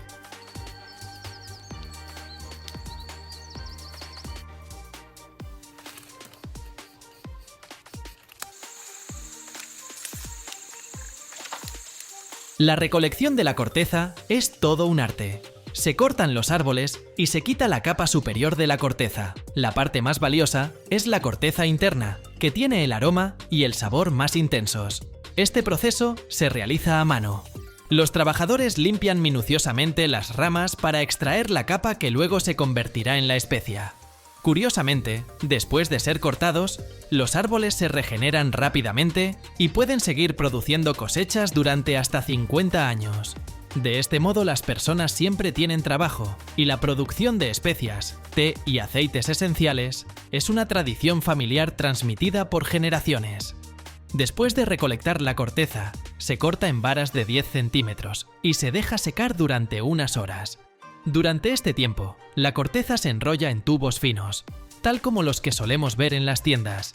Luego, la corteza se seca al sol, un proceso que puede durar varios días. La temperatura y la humedad juegan un papel crucial en la calidad y el sabor del producto final. Algunos propietarios secan y almacenan las varas de canela, colgándolas del techo en habitaciones bien ventiladas.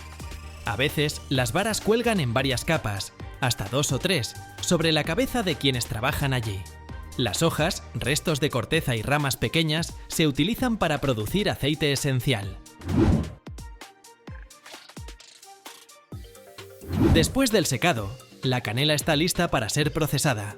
Parte de la corteza se deja en forma de varas, mientras que el resto se muele para convertirla en polvo, que es el formato más utilizado en la cocina.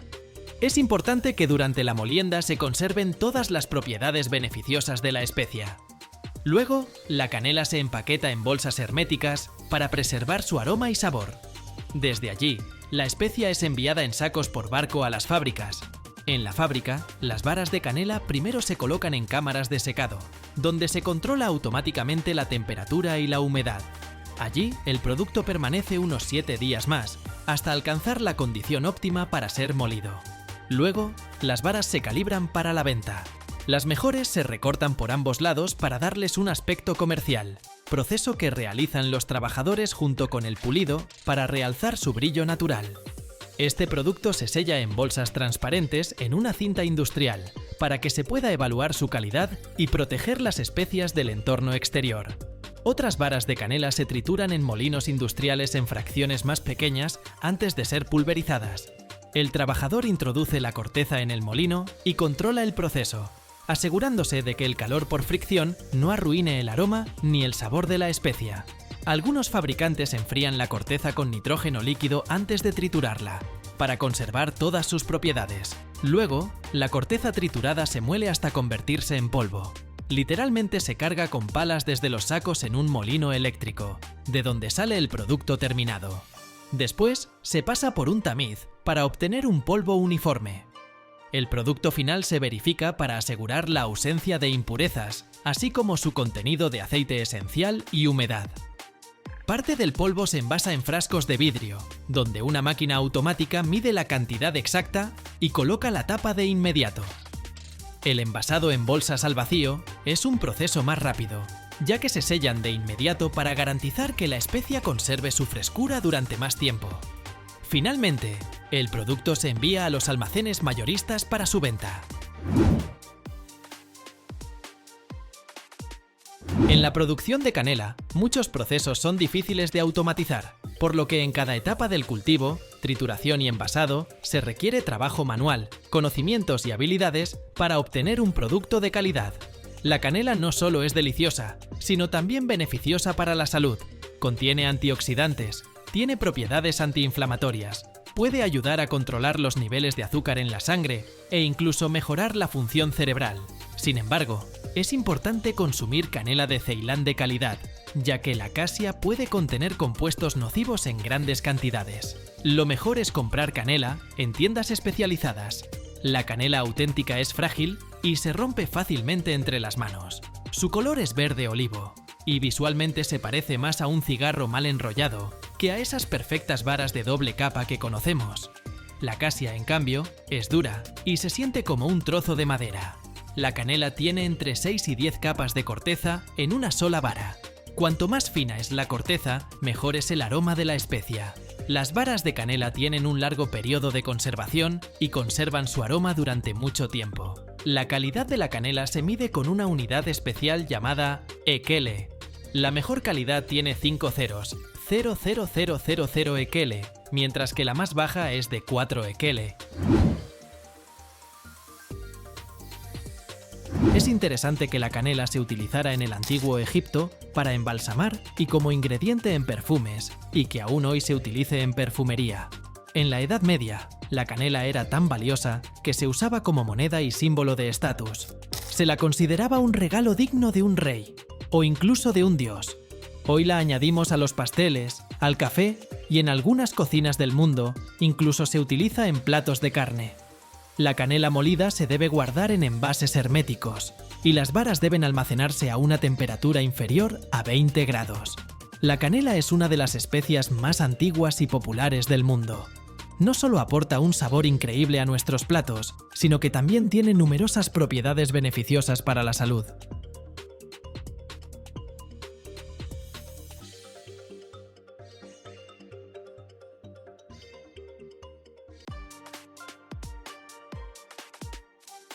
Cada día echamos un vistazo fugaz a nuestro reflejo en el espejo, sin detenernos a pensar en el increíble recorrido que han hecho los materiales para que este objeto llegara a nuestro hogar. ¿Sabías que detrás de tu espejo se esconde una historia que comenzó en las profundidades de las minas mexicanas en el siglo XVI? ¿Cómo el mineral gris oscuro llamado acantita se transforma en plata pura y luego en una superficie reflectante que nos permite vernos a nosotros mismos? En México, el país que produce más plata que cualquier otro y que representa alrededor del 20% de la oferta mundial, se encuentra la mina de plata más grande del mundo, ubicada en una región árida. Desde que comenzaron las excavaciones, en 1566, en la mina de Proaño se han extraído 30.000 toneladas de plata. Incluso después de tantos años, la mina sigue produciendo más de 1 millón de kilogramos de plata al año. Los mineros buscan acantita, un mineral de color gris oscuro, en esta mina a una profundidad de 400 metros. Para completar el complejo y posiblemente peligroso proceso de extracción de la acantita, los trabajadores deben emprender un viaje arduo hacia los sitios de extracción. Las condiciones extremadamente calurosas y húmedas, junto con los sistemas de túneles mojados, hacen que este trabajo sea muy difícil. A lo largo de 15 kilómetros, a diferentes profundidades, se encuentran los yacimientos de plata. Para extraer continuamente el mineral de estas fuentes, los trabajadores deben abrir nuevos túneles de 3.000 metros cada mes. Para cortar estos pasajes en la roca, se utiliza una gran máquina con una enorme cabeza rotatoria de corte. Durante 400 años, se han excavado aproximadamente 600 kilómetros de túneles. Para minimizar el riesgo de colapso y aumentar la producción, potentes explosivos convencionales se colocan estratégicamente en ángulos específicos para romper la roca. Antes de colocar los explosivos, un dispositivo láser de alta precisión examina el terreno. Una vez determinados los mejores puntos de perforación, se realiza una secuencia de agujeros de 115 milímetros de ancho y entre 25 y 32 metros de profundidad. Cada agujero se llena con químicos explosivos y la zona se evacúa para garantizar la seguridad. Con cálculos precisos, se pueden extraer muchas toneladas de roca sin causar derrumbes. Diariamente, en la mina se extraen 7.000 toneladas de roca. Los depósitos llevan la roca a trenes subterráneos, que luego la transportan a un punto central de recolección. Posteriormente, la roca se sube a la superficie utilizando cargadores. El siguiente paso, tras salir a la superficie, es su transporte a la trituradora. Una enorme cinta transportadora lleva la roca a la planta de trituración. En tambores gigantes se encuentran grandes bolas de acero que trituran la roca hasta convertirla en arena fina. Luego se añade un reactivo, un producto químico especializado, a la roca triturada. Como resultado de la reacción con el reactivo, el mineral de plata se vuelve hidrofóbico. Esto da lugar a una combinación de minerales de plata que es 30 veces más concentrada. Esta mezcla se transporta 300 kilómetros hasta la planta de refinación METMEX, a pesar de que solo contiene un 2% de plata. Entre plantas de este tipo, METMEX ocupa el cuarto lugar en el mundo y el primero en América Latina. Anualmente se producen aquí más de 2.300.000 kilogramos de plata. Pura y en un 1% de oro. El proceso para separar la plata del oro implica verter el metal fundido en placas, que luego se sumergen en una solución de nitrato de plata. Al añadir electricidad a la solución, la plata migra hacia la placa con carga negativa, mientras que el oro se queda en la placa con carga positiva. El fabricante de espejos recibe la plata una vez que ha sido purificada a un nivel suficientemente alto. El vidrio es el primer paso en la creación de espejos, y la arena de cuarzo es el elemento clave para fabricarlo. La arena debe tener un alto contenido de sílice y estar libre de arcilla, polvo u óxidos metálicos. Para facilitar el proceso de fabricación, se usa carbonato de sodio como fundente, lo que reduce la temperatura de fusión de la arena de cuarzo. El vidrio se vuelve más resistente y duradero al añadirle caliza. Cuando las proporciones de estos ingredientes se han ajustado correctamente, se colocan en un horno de fusión capaz de soportar temperaturas muy elevadas. El vidrio, una sustancia viscosa, se forma cuando la mezcla se calienta a más de 1700 grados Celsius en el horno. 15 toneladas de este vidrio se transforman en su forma final dentro de un crisol. El vidrio se extrae del horno una vez que se ha fundido completamente y se han eliminado todas las impurezas. El equipo de moldeo se enfría con agua para evitar que se rompa, mientras el vidrio fundido fluye continuamente sobre él. El vidrio se enfría de manera gradual a medida que sale del baño de enfriamiento, cuya temperatura comienza en 600 grados Celsius, para eliminar las tensiones internas y reducir el riesgo de roturas o deformaciones. Dependiendo del tamaño y grosor del vidrio, este proceso de enfriamiento puede durar varias horas o incluso días. El siguiente paso es el corte y la inspección del vidrio. Primero, el vidrio se corta verticalmente con un rodillo de carburo de tungsteno, y luego se divide en tiras que se preparan para la siguiente fase. Cuchillas recortan los bordes de las láminas de vidrio mientras se mueven por la cinta transportadora. Los recortes caen en un canal para su reciclaje. Con cuidado, las láminas de vidrio se trasladan a la sección de control, donde se colocan de manera vertical para su inspección.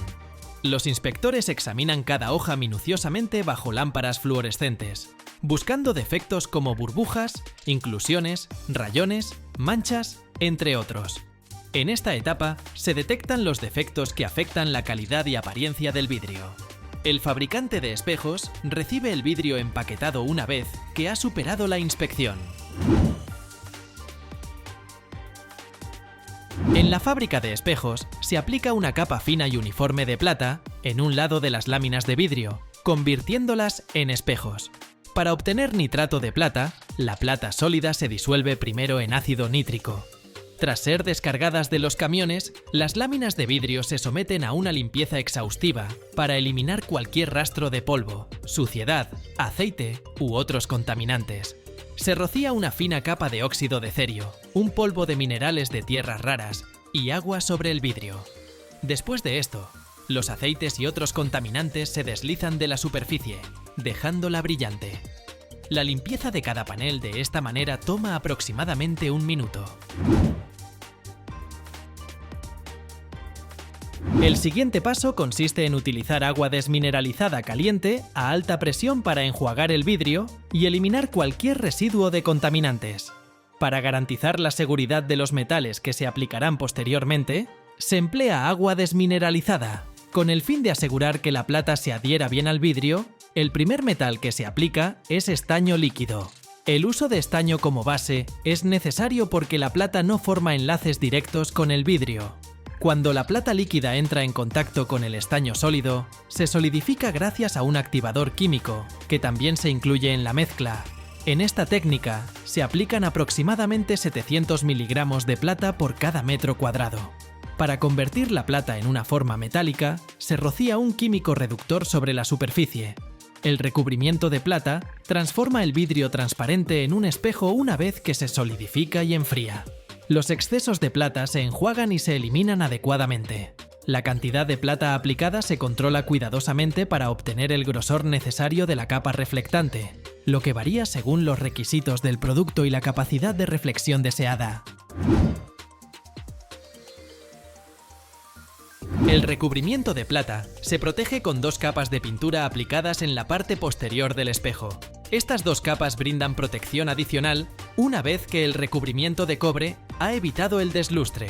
se elimina completamente cualquier residuo de cobre. Luego, el panel se seca en un horno a una temperatura de 71 grados centígrados durante aproximadamente 75 segundos, eliminando toda la humedad restante en la superficie. En la siguiente etapa, el panel pasa por un sistema de cortina de pintura, una máquina que aplica pintura de manera continua sobre la cinta transportadora para proteger la capa de plata de daños y corrosión. Durante este proceso, el lado cubierto con cobre debe estar hacia arriba. La capa de plata se recubre y protege de los elementos externos con una capa de pintura, generalmente de color gris, que le da opacidad. Por último, el espejo pintado se hornea a una temperatura de 99 grados centígrados durante exactamente 1 minuto y 45 segundos, tiempo suficiente para que la pintura se seque. El siguiente paso es la aplicación de una segunda capa de pintura, esta vez en un tono diferente. El tiempo de secado de esta capa es el doble que el de la primera, a una temperatura de 118 grados centígrados. Para eliminar los residuos de metal del espejo, se utiliza un baño ácido. Finalmente, el espejo se coloca en posición vertical para que, durante la inspección, se puedan eliminar todos los defectos, incluidos los posibles burbujas. Luego, las placas de espejo se cortan y moldean de acuerdo con las especificaciones, utilizando una máquina de corte controlada por computadora. Para pulir los espejos, se emplea un disco metálico de carburo de alta resistencia. Para crear un espejo esférico, la máquina dibuja cuadrados en la placa utilizando herramientas especiales y, a partir de esos cuadrados, traza los círculos.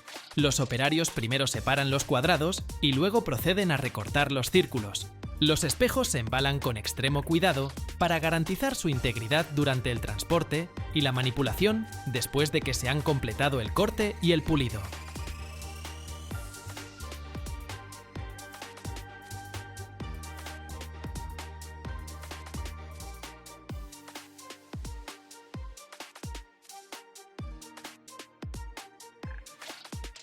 ¿Sabías que la bebida energética Monster Energy ocupa el segundo lugar entre este tipo de bebidas en el mundo?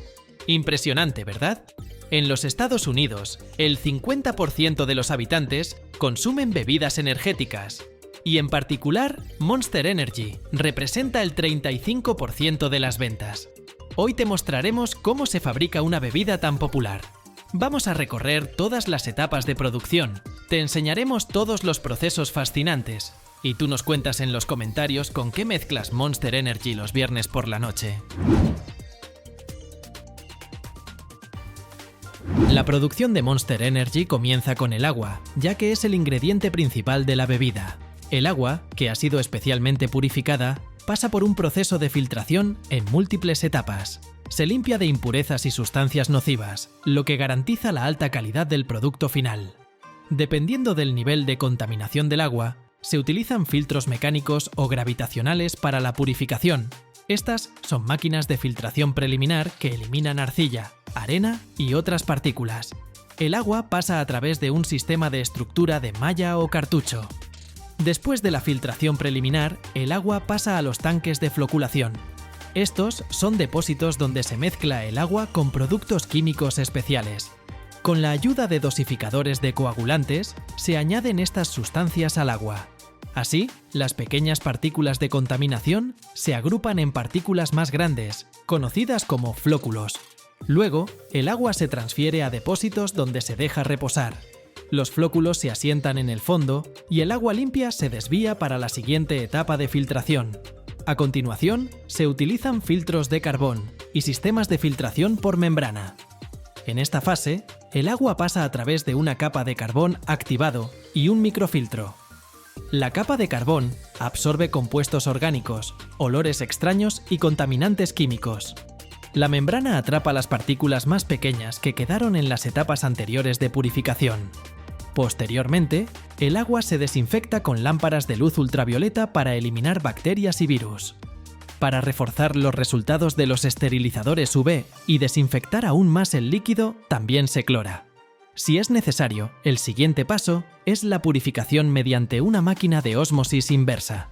Ya hemos hablado de este principio de purificación en videos anteriores. En este proceso, El agua pasa a través de membranas bajo alta presión, lo que elimina incluso los iones de metales pesados y las sales. Luego, el agua se ablanda mediante un intercambiador iónico. Pasa a través de un tubo, fluye a través de un mineralizador y entra en el cuerpo del filtro. El cartucho del mineralizador contiene piedras que activan biológicamente el agua y ajustan el nivel de pH, dotando al líquido de un amplio espectro de propiedades beneficiosas. Después, el agua se filtra a través de una capa de resina, donde ocurre el intercambio de iones. Analizadores de laboratorio automatizados toman muestras del agua y realizan análisis en tiempo real. Esto permite detectar inmediatamente cualquier problema que surja, garantizando que la producción mantenga los altos estándares de calidad del producto. Toda la producción de bebidas energéticas está automatizada. Sin embargo, en ciertas áreas se requieren trabajadores responsables. Por ejemplo, para descargar y transportar las latas, se utilizan máquinas que llevan los palés empaquetados hasta la línea de producción. Además, la cantidad necesaria de ingredientes a menudo se mide manualmente. Una máquina descarga el palé de latas en la cinta, donde se les retira la película plástica y un dispositivo especial alinea el lote. Luego, miles de latas de 500 mililitros, con distintos sabores y pura energía, avanzan sin parar por las cintas transportadoras. Estas bebidas están diseñadas para potenciar el rendimiento en el trabajo, los estudios y el ocio. La base de los energizantes es la cafeína, la taurina y las vitaminas del grupo B, las cuales mejoran considerablemente el funcionamiento del sistema nervioso. Esto significa que se reduce la fatiga, se mejora la alerta y se intensifican los procesos metabólicos necesarios para un mejor rendimiento muscular, lo que aumenta la fuerza y la resistencia. Además, estas sustancias influyen en las funciones cognitivas, incrementando la capacidad de concentración, mejorando la atención y la memoria. Asimismo, Monster Energy ayuda a mantener el equilibrio electrolítico. La empresa selecciona cuidadosamente a sus proveedores de materias primas. Antes de iniciar el proceso de producción, los químicos en las fábricas realizan numerosos análisis para garantizar la seguridad del consumo y la alta calidad del producto. Según estadísticas del año 2021, a los adolescentes les gusta mucho beber Monster Energy. El 33% de los consumidores tienen entre 12 y 17 años.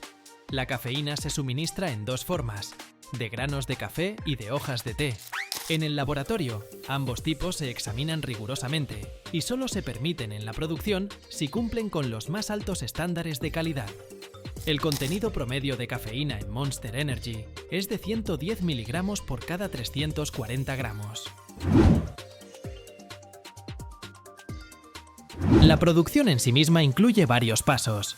El primero es la mezcla de los ingredientes.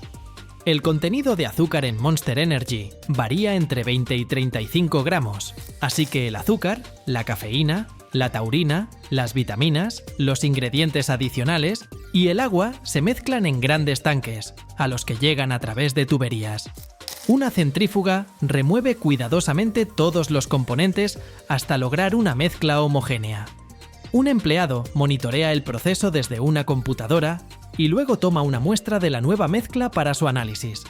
Las máquinas de medición modernas verifican si el producto cumple con los altos estándares de calidad de la compañía. El jarabe mezclado pasa por un proceso de pasteurización. La bebida se calienta a una temperatura específica para eliminar posibles microorganismos dañinos, sin perder sus propiedades beneficiosas. Esto es de suma importancia, ya que garantiza una larga vida útil del producto sin necesidad de añadir conservantes. Un equipo llena las latas de aluminio con la base obtenida para la futura bebida. El sistema de transporte está diseñado para manejar miles de latas por hora. Este material para los envases se utiliza debido a su ligereza, lo que facilita su transporte y reciclaje después de su uso. Además, el aluminio permite conservar mejor la calidad del producto. Es un caso en el que cada detalle ha sido cuidadosamente pensado. El siguiente paso es la carbonatación del futuro Monster Energy. Antes de esto, las latas pasan por una cinta a través del sistema de enfriamiento. Cuanto mayor sea el nivel de carbonatación previsto, más baja debe ser la temperatura de la bebida durante el envasado en las latas. Desde el apilador, el lote de latas se dirige por la cinta transportadora hacia el dióxido de carbono. En el trayecto, cada lata pasa por debajo de una impresora que aplica el famoso diseño de 3 líneas, como si una garra de monstruo hubiera dejado su marca, revelando el alma colorida de la bebida. Para cada lote de un determinado sabor, los operarios ajustan la etiqueta correspondiente en la impresora. Este diseño fue creado por una agencia en California y hemos podido disfrutar de sus colores vibrantes durante 22 años. Los tubos de los cilindros de carbono se insertan en las latas y las llenan con esas burbujas efervescentes que todos tanto amamos. Justo después de la carbonatación, las latas se dirigen a la máquina que coloca la tapa en la parte superior. Luego, 2 rodillos metálicos a los lados de la lata sellan herméticamente la bebida. Después de esto, las latas de Monster Energy pasan sobre un tubo, desde el cual se pulveriza la marca con la fecha actual y el periodo de caducidad bajo presión. El proceso de carbonatación está ajustado de manera que no haya un exceso de formación de espuma dentro de la lata. Por lo tanto, para evitar una sobrecarbonatación, es necesario controlar y liberar el exceso de presión a tiempo. La escala de producción es impresionante. Después de la carbonatación, las latas se trasladan a la mesa de empaquetado.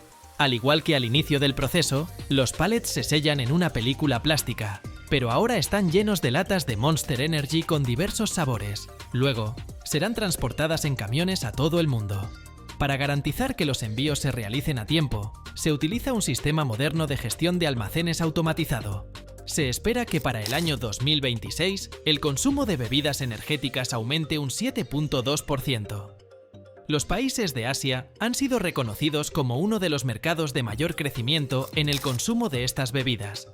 El frenético ritmo de vida, las altas exigencias y los grandes logros en la cultura y la ciencia por parte de los representantes de Oriente hacen que no sea sorprendente que Monster Energy haya captado su atención. Con esta bebida, alcanzar nuevas metas es mucho más agradable. La futura empresa Monster Energy fue fundada en 1935 por Hubert Hansen y sus 3 hijos. Es interesante notar que el logotipo de la bebida energética tiene 3 líneas.